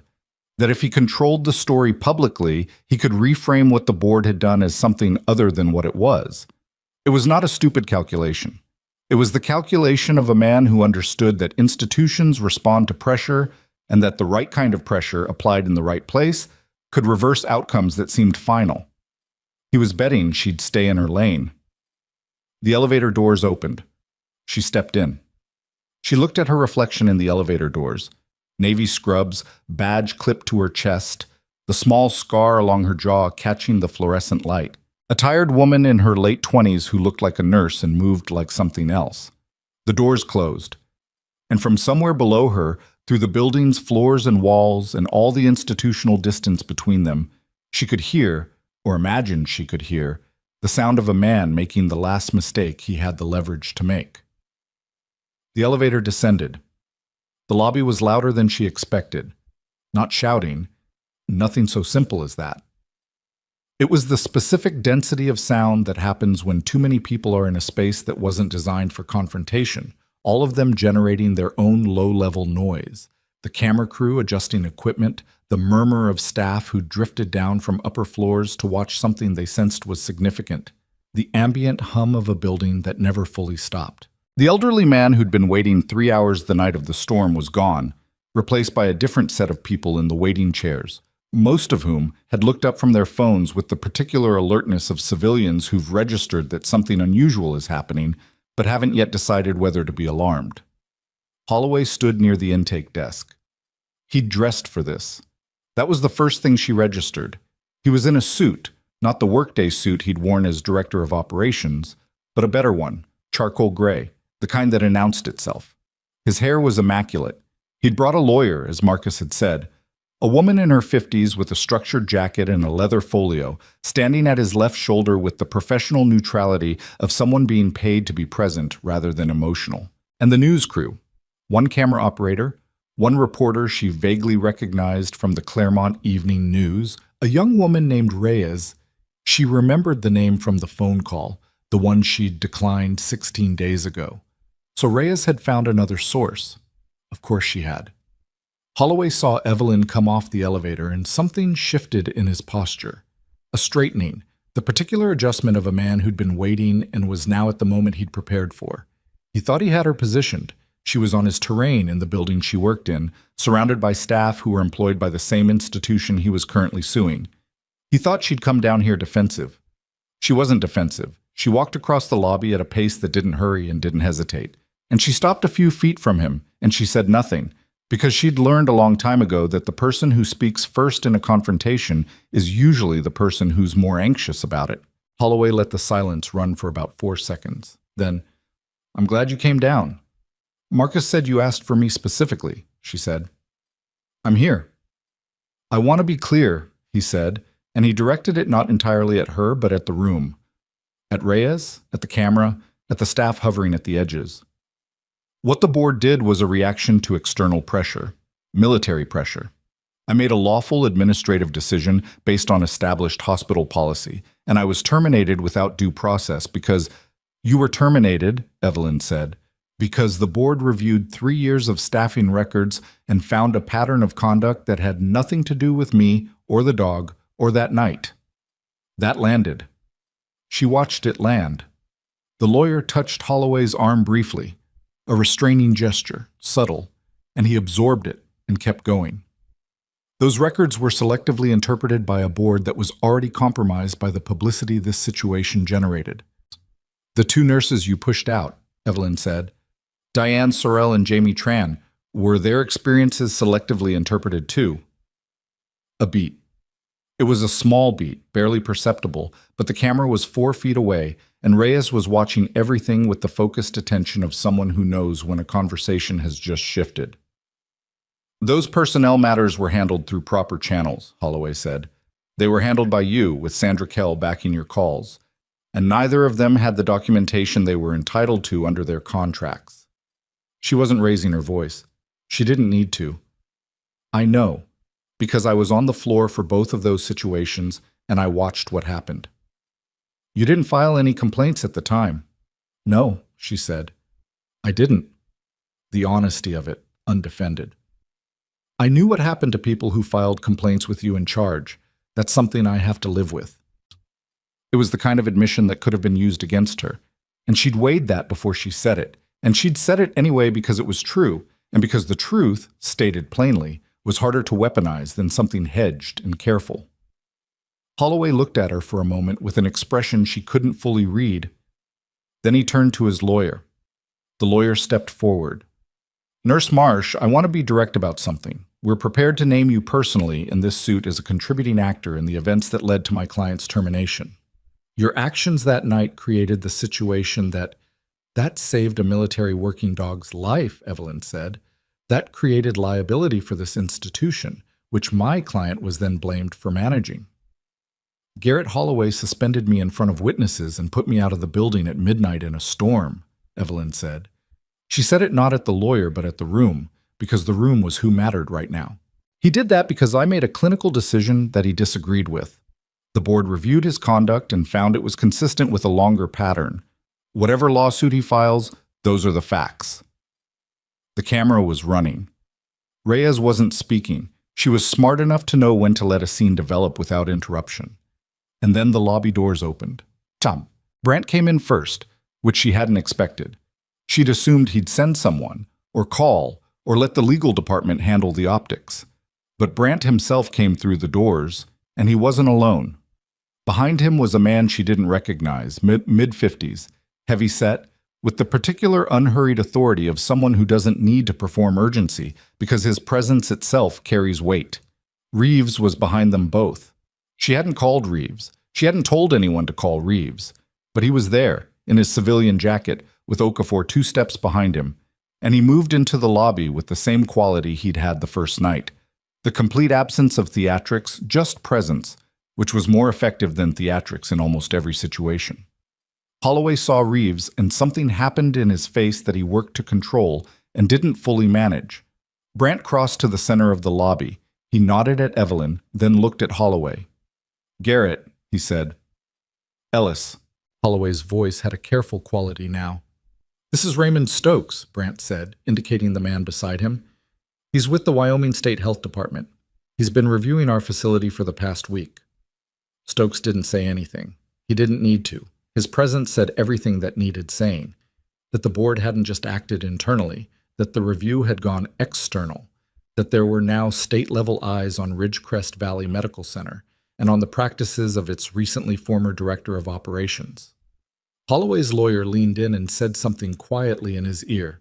He listened. His jaw moved. Whatever the state review finds, he said, it doesn't change the fact that my termination was... The state review, Stokes said, speaking for the first time, has already found several items of interest. I won't enumerate them in a hospital lobby, but your attorney may want to know they exist before she makes further statements for the camera. Reyes's expression didn't change, but she'd angled the camera operator slightly, the minimum movement needed to get Stokes in frame. The lawyer pulled Holloway 2 steps away and spoke to him in the low, rapid tone of someone doing urgent reassessment. Evelyn watched Holloway's face during that conversation. The way the confidence he'd walked in with was being audited in real time, item by item, the way you watch a structure lose its load-bearing elements. He'd come here to reframe the story. The story had arrived ahead of him. Holtz. Reeves crossed to her side of the lobby. He didn't make a thing of it, just moved naturally the way he moved through spaces. You called the board, she said quietly. I called Brandt 2 days ago, he said. Let him know Holloway had been talking to media contacts. Figured he'd want lead time. You didn't tell me. You had patience. A pause. Also, I wasn't sure he'd move this fast. She looked at Stokes, who was now speaking to the lawyer in a tone too low to carry across the lobby. Who is Stokes, actually? State Health Department, like Brandt said. He's real. Reeves glanced at her sideways. The Army has working relationships with state health infrastructure in every region where we operate. When a military asset receives civilian medical care, the quality of that care gets reviewed. Stokes got a copy of Paulson's report from the licensing board inquiry. Paulson shared his report with the state? Paulson's report indicated potential systemic issues beyond the single incident. That triggers a referral. He said it simply. The system working the way it's supposed to work, for once. She thought about Paulson and his flat effect and his illegible handwriting and the way he'd asked about the hemostatic gauze without any visible emotional investment in her answer.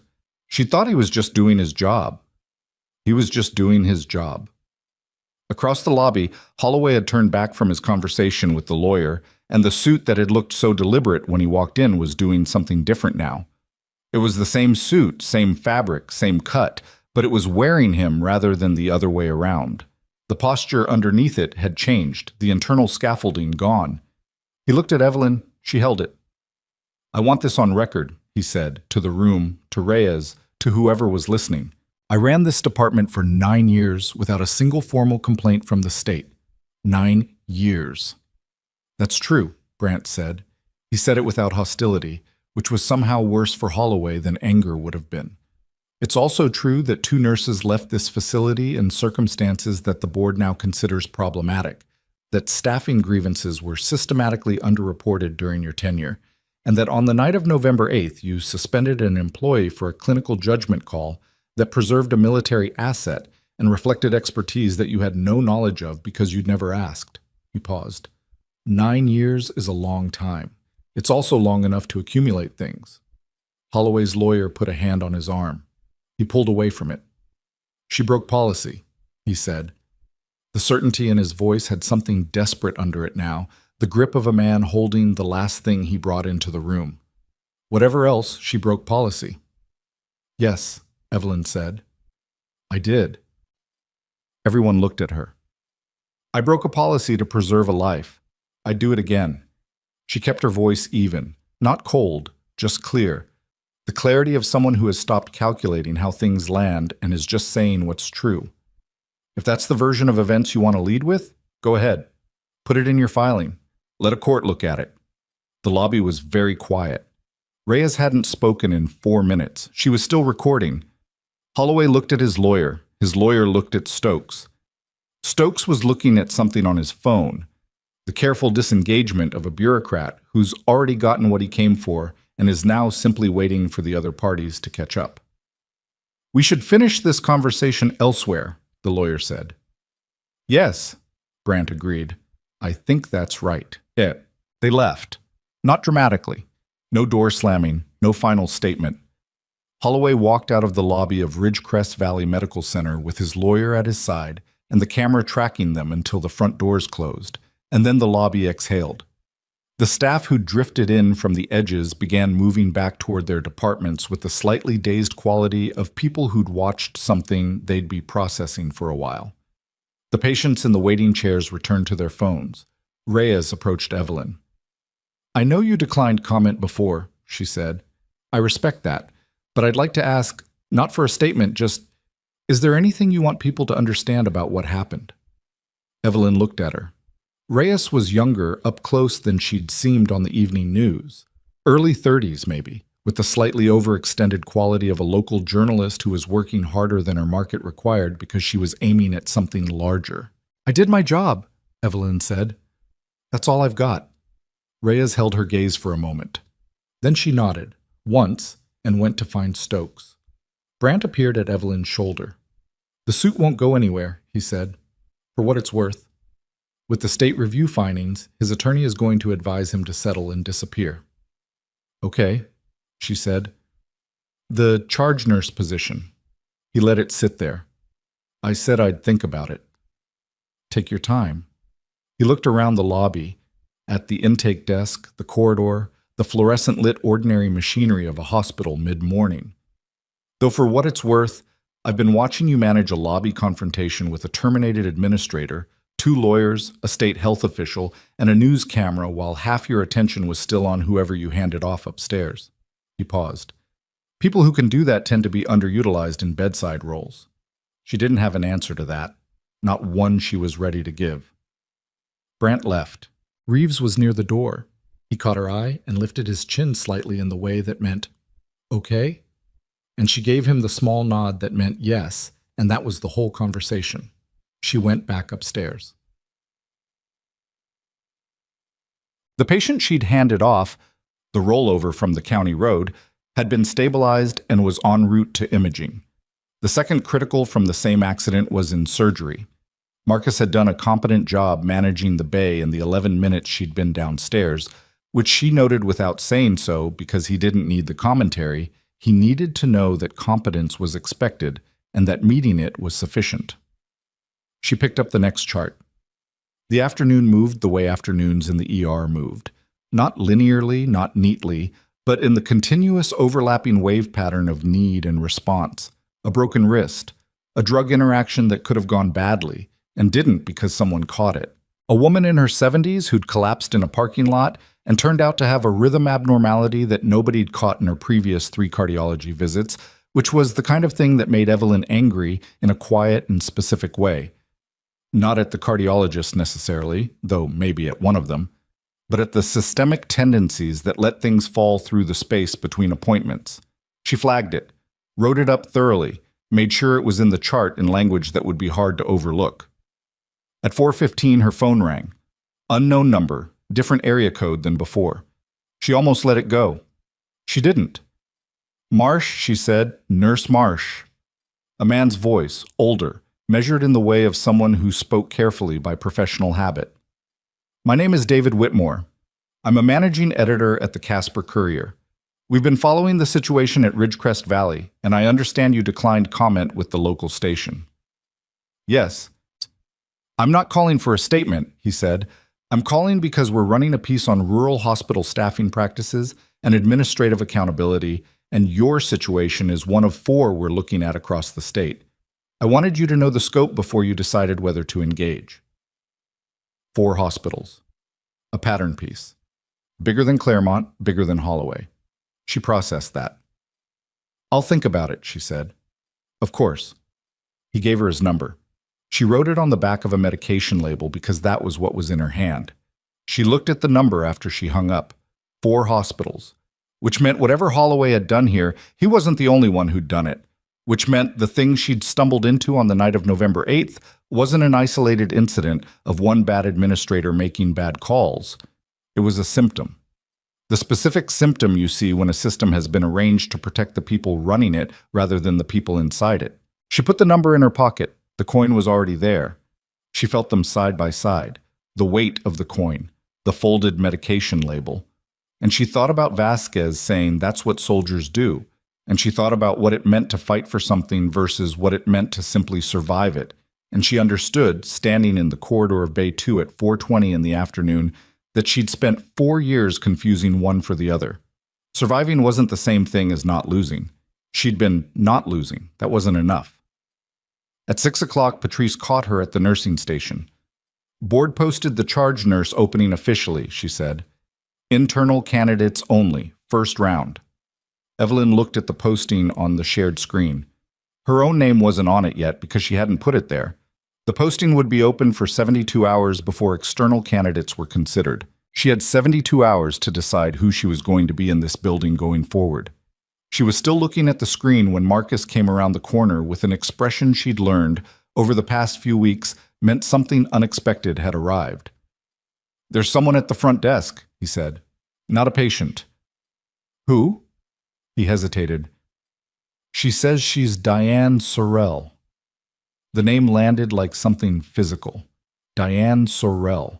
One of the 2 nurses Holloway had pushed out, the one Evelyn had mentioned by name in the lobby this morning, to Holloway's face, with the camera running. The one whose experience she'd watched and not intervened in and spent the subsequent 18 months not fully making peace with. Diane Sorrell had seen the news coverage, and she'd driven to the hospital. Evelyn set down the chart she was holding. "I'll go," she said. She walked toward the front desk. and with every step something clarified in her. The way things clarify when you stop waiting for the right conditions and accept that the conditions in front of you are the ones you have to work with. Diane Sorrell had come here because she'd seen someone say her name out loud in a place that had erased her, and she'd come because she needed something. Maybe just to be seen, maybe something more, maybe something that Evelyn didn't have the authority to give, but could help her get. She pushed through the corridor doors into the main lobby.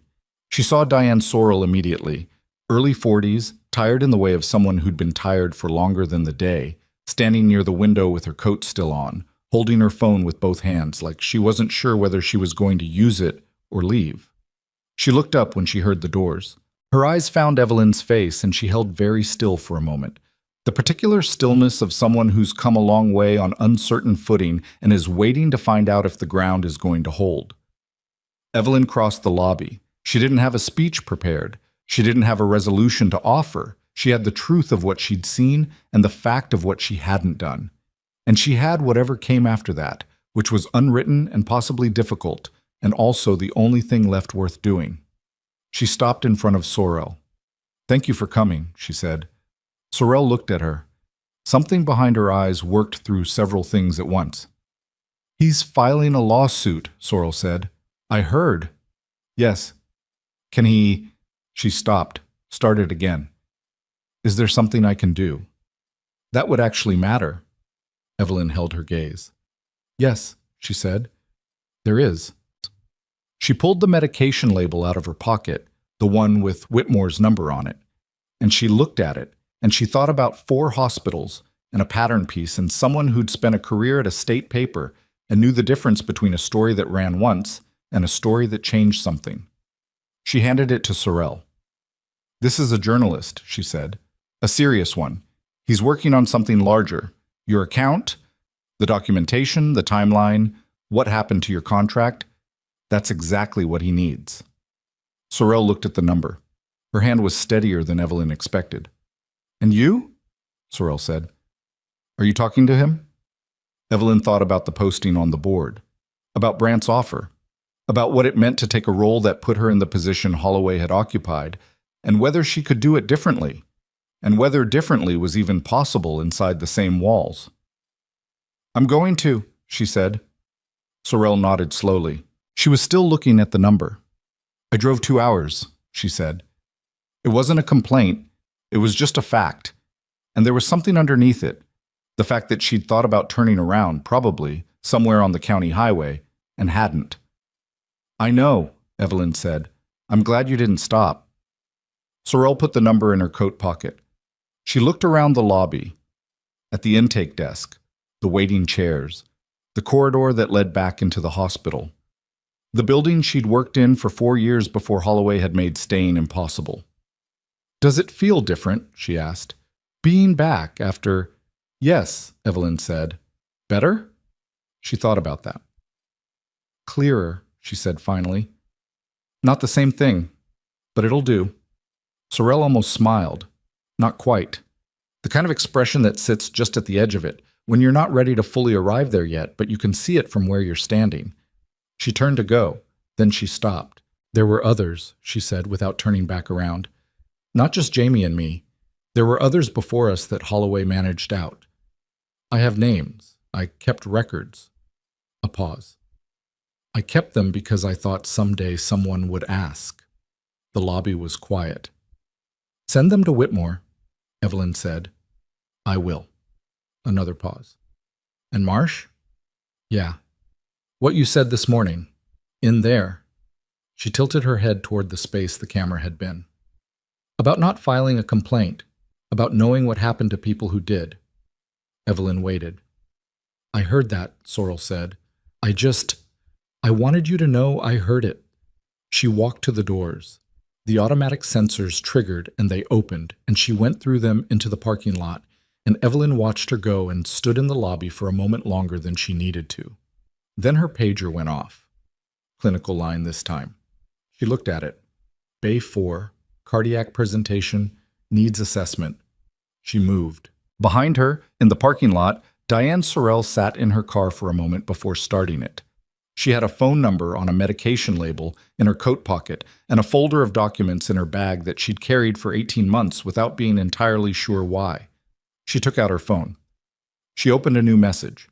And in an office across town, in a building that housed the regional operations of one Garrett Holloway's former employer, an employer he'd worked for not just at Ridgecrest Valley, but according to the dates in the folder Sorrell had been building, at 2 other facilities before this one. A calendar notification pinged on a laptop that hadn't been opened in 3 days. A meeting, scheduled for tomorrow morning. The subject line read, Preliminary Consultation. Re. Holloway, G. Prior Employment Record Review. The laptop belonged to the administrator of a hospital 200 miles northeast of Claremont. A hospital where, according to Sorrell's records, Garrett Holloway had worked for 4 years before moving to Ridgecrest Valley. A hospital where, according to the same records, 3 nurses had left in an 18-month window under circumstances that nobody had looked at carefully enough. Until now. The folder Diane Sorrell had been carrying for 18 months contained 43 pages. Whitmore called Evelyn the next morning to tell her that, and she could hear something in his voice that hadn't been there in the first call. A focused energy, the sound of a journalist who has opened a door and found a hallway rather than a wall. How did she document all of this? He asked. I don't know, Evelyn said. I didn't ask. She kept exit interview notes, performance review discrepancies, internal email chains she'd printed before her access was revoked. A pause. She kept them in a folder in her car. 18 months. Evelyn thought about that, about the specific kind of hope required to carry evidence you weren't sure anyone would ever ask for. The stubborn, unannounced decision to not let something disappear just because the people who benefited from its disappearance had more institutional power than you did. What does it show? She asked. A pattern that starts before Ridgecrest Valley, Whitmore said. I've been on the phone since 6 a.m. I've got 2 sources at the hospital in Farwell. That's the facility northeast where Holloway worked before, who are willing to talk. On record. Farwell, 200 miles away, 3 nurses in 18 months, the calendar notification she'd never seen, the prior employment record review meeting that had been sitting in someone's laptop like a loaded question. When does the piece run? She asked. We're looking at 10 days, maybe less if the licensing board gives us what we've requested. He paused. I'd like your account in it, not as the central story, as context. The clinical decisions you made, what they indicate about the environment that punished you for making them. She was standing in the break room. Her coffee was cold. Outside the small window, the November morning was doing its gray and non-committal thing. I'll talk to you, she said. But I need it to be accurate, not heroic. Accurate. That's all I want, Whitmore said. Heroic doesn't hold up under editing anyway. The licensing board's findings came 8 days later, and they were more extensive than anyone had publicly anticipated. Paulson's report, the one written in illegible handwriting by the man with the flat affect, who asked precise questions without emotional investment, had documented not just the clinical standards question around Evelyn's treatment of Rook, but a secondary finding. A pattern of incident underreporting at Ridgecrest Valley during Holloway's tenure that had suppressed the facility's quality metrics and obscured staffing problems that should have triggered state review years earlier. The board didn't release the full report publicly. They didn't need to.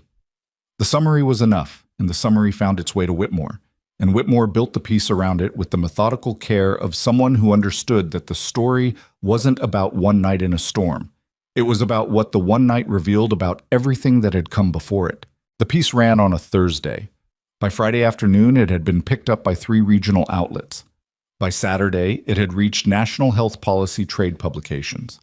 By Monday, a state legislative aide had called Brandt's office requesting a briefing on Ridgecrest Valley's compliance history, and Brandt had called Evelyn to tell her that calmly and with the measured tone of a man who had been in institutional medicine long enough to know that visibility could be an asset or a liability, depending on how you managed it. How are you managing it? She asked him. Transparently, he said, which is a change from the previous administration's approach, and one I intend to maintain. She believed him, not because she trusted institutions, she didn't, not categorically, but because Brandt was a man who understood which way the current was running and was smart enough to move with it. Whether that translated to actual change depended on what happened in the next year and the year after that, and whether anyone was watching carefully enough for long enough to hold the institution to what it said it was doing. That, she was starting to understand, was a different kind of work.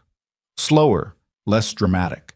The kind that required people to stay in the room after the crisis was over, which was harder than walking in during it.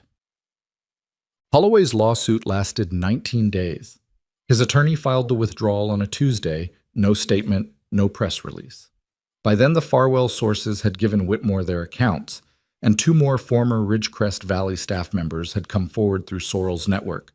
Because Sorrell had a network, it turned out, built quietly over 18 months of people keeping each other informed the way people do when they've been pushed out of the same place by the same person and have no official channel for it. The wrongful termination claim evaporated in the face of the prior employment documentation, which showed that the pattern of conduct the Ridgecrest Valley Board had identified wasn't an aberration or a misinterpretation. It was a methodology. Holloway had run the same institutional playbook at Farwell. Manage down the people who pushed back, keep the numbers looking clean, cultivate the reputation of a tight ship by making sure the people who knew it wasn't stayed quiet or left. He'd done it for 13 years across 2 facilities. The state licensing board didn't pull his administrative credentials. That process took longer, moved through different channels, would require hearings that were still months away. But his attorney had reportedly advised him to settle the pending contract dispute with Ridgecrest Valley quietly and exit the healthcare administration space, at least in Wyoming, at least for now. Evelyn heard about the withdrawal the same way she heard about most things in the aftermath. Secondhand, through Marcus or Patrice or Brandt, in the margins of a shift, while she was doing something else. She was charting a discharge summary when Marcus told her, leaning into the nursing station with his tablet tucked under his arm. "That's it?" he said. He seemed almost disappointed. He'd been watching the situation with the investment of someone young enough to still expect clean endings. "That's what it looks like from the outside," she said, without looking up from the chart. "Doesn't mean it's over." "What do you mean?" "I mean the licensing hearings haven't happened yet. I mean there are staff at Farwell who may or may not get anything close to acknowledgement of what happened to them. I mean, institutions have short memories when the pressure reduces." She finished the chart and looked at him. "Winning a moment isn't the same thing as changing a system. Don't let anyone tell you it is." He thought about that. "So what do you do about it?" "Stay," she said, "and keep paying attention." He nodded slowly. She could see him integrating it, the specific recalibration of someone who'd been expecting a finish line and was being told there wasn't one. Exactly. Just different terrain. She handed him the discharge chart. "Bay 3 needs an update," she said. "Go." He went. She submitted her application for the charge nurse position on the 68th of the 72 hours. Not because she was uncertain about it, she'd decided within the first 24, but because she wanted to make the decision on her own time, for her own reasons. Not because Brandt had suggested it, or the situation seemed to demand it, or the narrative arc of the past 3 weeks pointed toward it. She'd spent enough time moving in response to other people's pressure to know the difference between a decision and a reaction, and she wanted this to be a decision. She wrote the application herself, without help, at her kitchen table on a Sunday morning with actual hot coffee and the late autumn light coming through the window at a low angle that made everything look provisional and clean at the same time. She wrote about clinical leadership, about the difference between managing a floor and understanding one, about what she'd seen in 6 years at Ridgecrest Valley, the things that worked, the things that didn't, the specific failures of a system that prioritized its own smoothness over the people inside it. She wrote about Sorrell and Tran without naming them, because it wasn't her story to tell in that context, but she wrote about what their situations indicated about the gap between what this facility said it was and what it needed to become. She wrote one sentence about the night of November 8th. "I made the right call in a situation where the institutional framework provided no good options, and that experience clarified for me what kind of leadership this department needs going forward." She submitted it and closed her laptop and finished her coffee, and didn't think about it again that day, because ruminating on submitted applications was not a habit she intended to develop at 28. The interview was on a Wednesday, 3 weeks after the night of the storm. Brandt ran it, along with 2 other board members and the hospital's chief nursing officer, a woman named Gloria Reinhold, who'd been in clinical leadership for 27 years and had the specific credibility of someone who'd earned every wrinkle on her face and knew it. Reinhold asked the hard questions, not about the incident, not about Holloway, but about the work, staffing ratio management, conflict resolution protocols, how to handle a charge nurse who disagreed with a physician's assessment, what you do when the right clinical call and the right administrative call are in direct opposition. Evelyn answered all of it. Not perfectly. There were 2 questions where she had to think for longer than felt comfortable, and one where she gave an answer she qualified mid-sentence because she realized partway through that she was stating a position more confidently than her actual experience supported it. She corrected herself out loud, which she suspected was either the right move or the wrong one depending on what Reinhold valued. At the end, Reinhold looked at her for a long moment. "You've been doing charge-level work informally for at least 2 years," she said. "I've talked to the staff." "Some of it," Evelyn said. "Why didn't you apply before?" It was the question she'd been asked in different forms by different people over the past weeks, and she'd given different versions of the answer each time. She gave Reinhold the most accurate one. "Because I'd arranged my life to stay small," she said. "It felt safer. It wasn't particularly, but it felt that way." A pause. "I don't think it serves anyone for me to keep doing that." Reinhold wrote something down. The interview ended 12 minutes later. Brandt called her that evening. She was in her car in the parking lot, still in her scrubs from the shift she'd worked after the interview, because the interview had been at 7 a.m., and she'd gone directly to the floor afterward. "It's yours if you want it," he said. She sat in the parking lot for a moment. The November dark had come in early again, the way it did this far north, and the parking lot lights were doing their haloed thing, and somewhere across the lot a car started and pulled out, and the headlights swept across her windshield. "I want it," she said. "Good." She could hear him nod through the phone, which was a sound that didn't technically exist, but somehow did. "We'll do the formal announcement Monday. Reinhold wants to meet with you before then to go over the transition plan." "Okay." "Marsh." A pause. "For what it's worth, this should have happened 2 years ago, before Holloway, before any of it." Another pause. "I'm sorry it didn't." She sat with that. "It happened when it happened," she said finally. "That's what I've got to work with." She hung up, sat in the dark, thought about what it meant to be 28 years old and have already had a life that had been 2 or 3 different things, and to be standing at the edge of a 4th thing, and to feel not triumphant, not vindicated in any clean Hollywood way, but clear, settled. The specific internal quality of someone who has stopped waiting to become themselves and has just quietly arrived. She drove home, made dinner. It wasn't good. She'd been a mediocre cook her entire adult life, and the past month had not improved the situation. She ate it anyway, standing at the kitchen counter, and watched the last of the evening news, and went to bed at a reasonable hour for the first time in longer than she could accurately remember. Rook came back to Claremont 6 weeks after the night of the storm. He wasn't cleared for active duty yet. Ferris had estimated another 8 to 10 weeks of rehabilitation before that evaluation, and the Army's working dog veterinary program had its own timeline that didn't bend for sentiment. But Vasquez had leave, and he drove up on a Saturday with Rook in the back seat, and he texted Evelyn the address of the animal clinic where Ferris was doing Rook's final pre-release checkup. She went on her lunch break. The checkup was in exam room 2, smaller than she'd imagined, with the standard institutional smell of animal medicine and antiseptic, and Ferris standing at the counter making notes while Rook sat on the exam table with the focused patience of a working dog who understands that certain processes are required before he gets to move again. He saw her before she was fully through the door. His tail started first, the same way it had in the parking lot at the ceremony. The rest of him following the tail's lead, his head coming up, his whole body reorienting toward her with the uncomplicated accuracy of an animal that has cataloged someone as significant and has no ambiguity about what to do with that information. She crossed to him, put her hands on either side of his face. He pushed into them. "Hey, buddy," she said. He made a sound that was not quite a whine and not quite a bark, something in between, the specific vocalization of a dog trying to communicate urgency through the limitations of the medium. "I know," she said. "Me too." Vasquez was leaning against the wall with his arms crossed, watching this with an expression he probably didn't know was on his face. Something open and unguarded. The look of a man who'd spent 3 weeks not knowing if this moment would happen. Ferris finished her notes. Full mobility, she said. Scar tissue is stable. Neurological response is normal. He's cleared for return to duty evaluation in 8 weeks pending the program vet's assessment. She looked at Evelyn.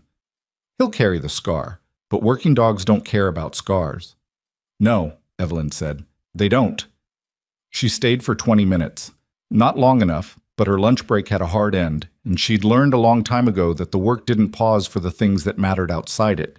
It just required you to get back to it, and the getting back to it was its own kind of answer to the question of what you valued. At the door, Vasquez stopped her. I heard about the charge nurse thing, he said. Reeves told me. Reeves apparently tells people things, she said. The corner of his mouth moved. He's not wrong to. She looked at him, the handler, the veteran, the man who'd carried a 70-pound dog through a storm with his shirt stripped off because that was what was required, and he was someone who did what was required. He wasn't uncomplicated. She'd learned enough about him in the past weeks to know that. He had history she hadn't asked about, and she'd noticed the way he sometimes went quiet in a way that had weight to it. And she recognized the weight because she carried a version of it herself. Thank you, she said, for coming in that night, for not accepting no. You didn't accept no either, he said. I know. I'm still figuring out what that means for me going forward. Yeah. He nodded slowly. Me too. She went back to work. The formal announcement of her appointment ran in the Monday all-staff email, under Brandt's name, 2 paragraphs, factual and without fanfare. She read it at the nursing station between patients and felt nothing dramatic about it, which was exactly right. It was a title change, a shift in responsibility, the beginning of a different kind of hard work. It wasn't a prize. It was a door. What she did with the door was the part that mattered. Reinhold met with her that same afternoon, and the transition plan they built together over 2 hours was specific and unglamorous. Staffing review, scheduling restructuring, a new incident reporting protocol that Reinhold had been trying to implement for 3 years, and that Holloway had quietly shelved because it would have created documentation he didn't want. They rebuilt it from Reinhold's original draft, updating it for current compliance requirements, and Evelyn added 2 provisions that hadn't been in the original, one about anonymous reporting pathways, one about mandatory review timelines. These will generate more paperwork, Reinhold said, not as an objection, just as a statement of fact. Yes, Evelyn said. That's the point. The paperwork creates a record that's harder to make disappear. Reinhold looked at her for a moment. Then she added the provisions to the draft. The meeting ran 40 minutes over its scheduled time, and they were both fine with that. Whitmore's piece ran its final version with a correction appended, not to the substance of the reporting, but to a timeline error he'd caught himself and corrected before anyone else flagged it, which Evelyn thought said something about him. The piece generated the response it had generated, and then the news cycle moved on, the way news cycles do. And Claremont went back to being a high plains city in Wyoming in November, where the wind didn't stop and the mountains on the horizon looked the same every morning, regardless of what was happening in the buildings beneath them. Holloway's licensing hearing was scheduled for the spring. She intended to give a statement. She'd already drafted the outline of it in the same notebook she used for shift notes, in handwriting that was neither as illegible as Paulson's nor as careful as she'd have liked. Just her own handwriting, practical and imperfect and entirely hers. Sorrell called her 3 weeks after their meeting in the lobby. I talked to Whitmore, she said, and I talked to someone at the licensing board. How did it go? Hard. A pause. But okay. Better than I expected. Are you going to the spring hearing? Yeah. A longer pause. I wasn't going to, and then I figured I kept a folder in my car for 18 months. I can probably manage a hearing. Evelyn almost smiled. Yeah, you can. Marsh. Something shifted in Sorrell's voice, the tonal change of someone getting to the real thing after the preliminary. What made you say my name? In the lobby, to his face, with the camera. You didn't have to do that. She thought about it honestly. Because I didn't say it when it would have cost me something, she said, and I needed to say it when I could. Silence on the line. That's, Sorrel started, stopped. That's a real answer. It's the only one I've got. It's enough, Sorrel said. There was a moment, about 6 weeks after the night of the storm, when the thing that had happened stopped feeling like an event and started feeling like a before and after. Not a transformation. She was not someone who believed in transformations, in the clean narrative arc of a person who went in one thing and came out another. What she believed in was accumulation, the slow, uneven, often invisible process of becoming more yourself over time, if you're paying attention and willing to stay with the discomfort of it. She'd been someone who stabilized soldiers under fire. She'd been someone who came home from that and spent 4 years building a life around not being asked about it. She'd been someone who watched 2 colleagues get pushed out and said nothing, and someone who walked out into a storm when she was told to, and someone who turned around and walked back in. She was all of those people simultaneously. That was the part nobody told you about the before and after. The after doesn't erase the before. It just adds to it, and you carry everything, the things you're proud of and the things you're not, and the carrying is the work, and the work is the life. On the last Wednesday of November, she was 3 hours into a shift when Marcus appeared at her shoulder, fully arrived, she'd decided, in his competence, though she'd never say that to him because he still needed something to work toward, and told her there was a call on the desk line. Who? Dr. Ferret. She took it. He passed his evaluation, Ferris said, without preamble, because that was how Ferris communicated. Full clearance. He goes back to active assignment next week. Evelyn stood at the nursing station and looked at the bay doors and the corridor and the fluorescent lights and the ordinary, unglamorous, load-bearing machinery of an emergency department on a Wednesday afternoon. Good, she said. I thought you'd want to know. I did. Thank you. She handed the phone back and stood still for a moment, just a moment, because the floor didn't stop for moments, and let it land. Rook, walking. On his way back to the work he'd been built for, carrying a scar he didn't care about, doing the thing he was made to do without requiring anyone to acknowledge that it was remarkable. That was the part she kept coming back to, in the weeks after the storm. Not the lobby confrontation, not the board meeting, not Holloway's face when the walls came in, the dog's eyes in the trauma bay, the uncomplicated decision to trust what was in front of him. She'd spent 4 years being strategic about who she let see what she was capable of. Rook didn't make that calculation. He just was what he was. And the people who needed it found it, and the people who didn't weren't his problem. She wasn't sure she could live like that entirely. She was human, and humans were strategic about their vulnerabilities. And that wasn't always cowardice. Sometimes it was just sense. But there was something in it that she'd been holding on to since that night, a small recalibration of what it meant to be seen versus what it cost to stay hidden. She pulled on a fresh pair of gloves. Marsh! Reinhold appeared in the corridor, tablet in hand. Incoming from the highway. Too critical. Tell me what we've got, Evelyn said. Reinhold read from the tablet as they moved. Mechanism, vitals, age, estimated loss.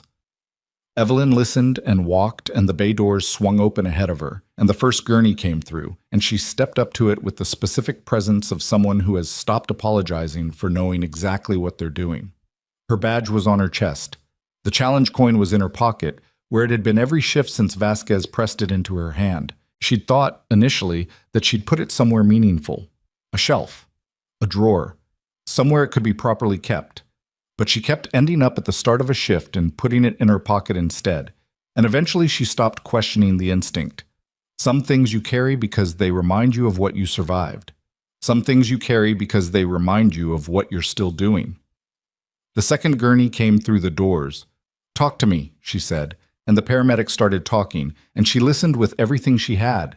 6 years of this floor, 2 deployments, 4 years of learning how to come home, 6 weeks of whatever you called what had just happened, all of it present, none of it resolved, all of it available.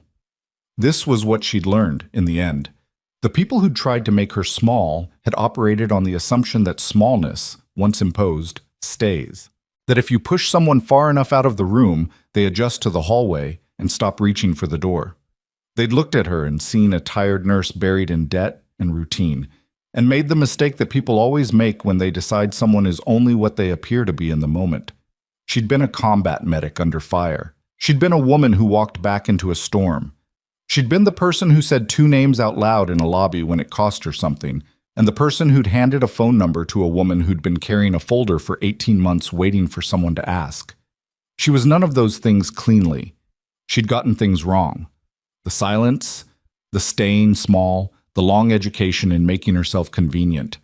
And she'd have to live inside those failures the same way she lived inside everything else, as part of the total weight of herself. But she was still here. That was not nothing. That, in the accounting of things that mattered, was exactly what it looked like to win. The gurney locked into position. The monitors connected. The team organized itself around her, and she read the situation in a single sweep. The wound site, the pressure, the airway, the numbers. And she began to work. Precise, calm, completely present. The woman who no one had looked at carefully enough, standing in the room she'd earned twice, doing the thing she'd always been made to do. Ready.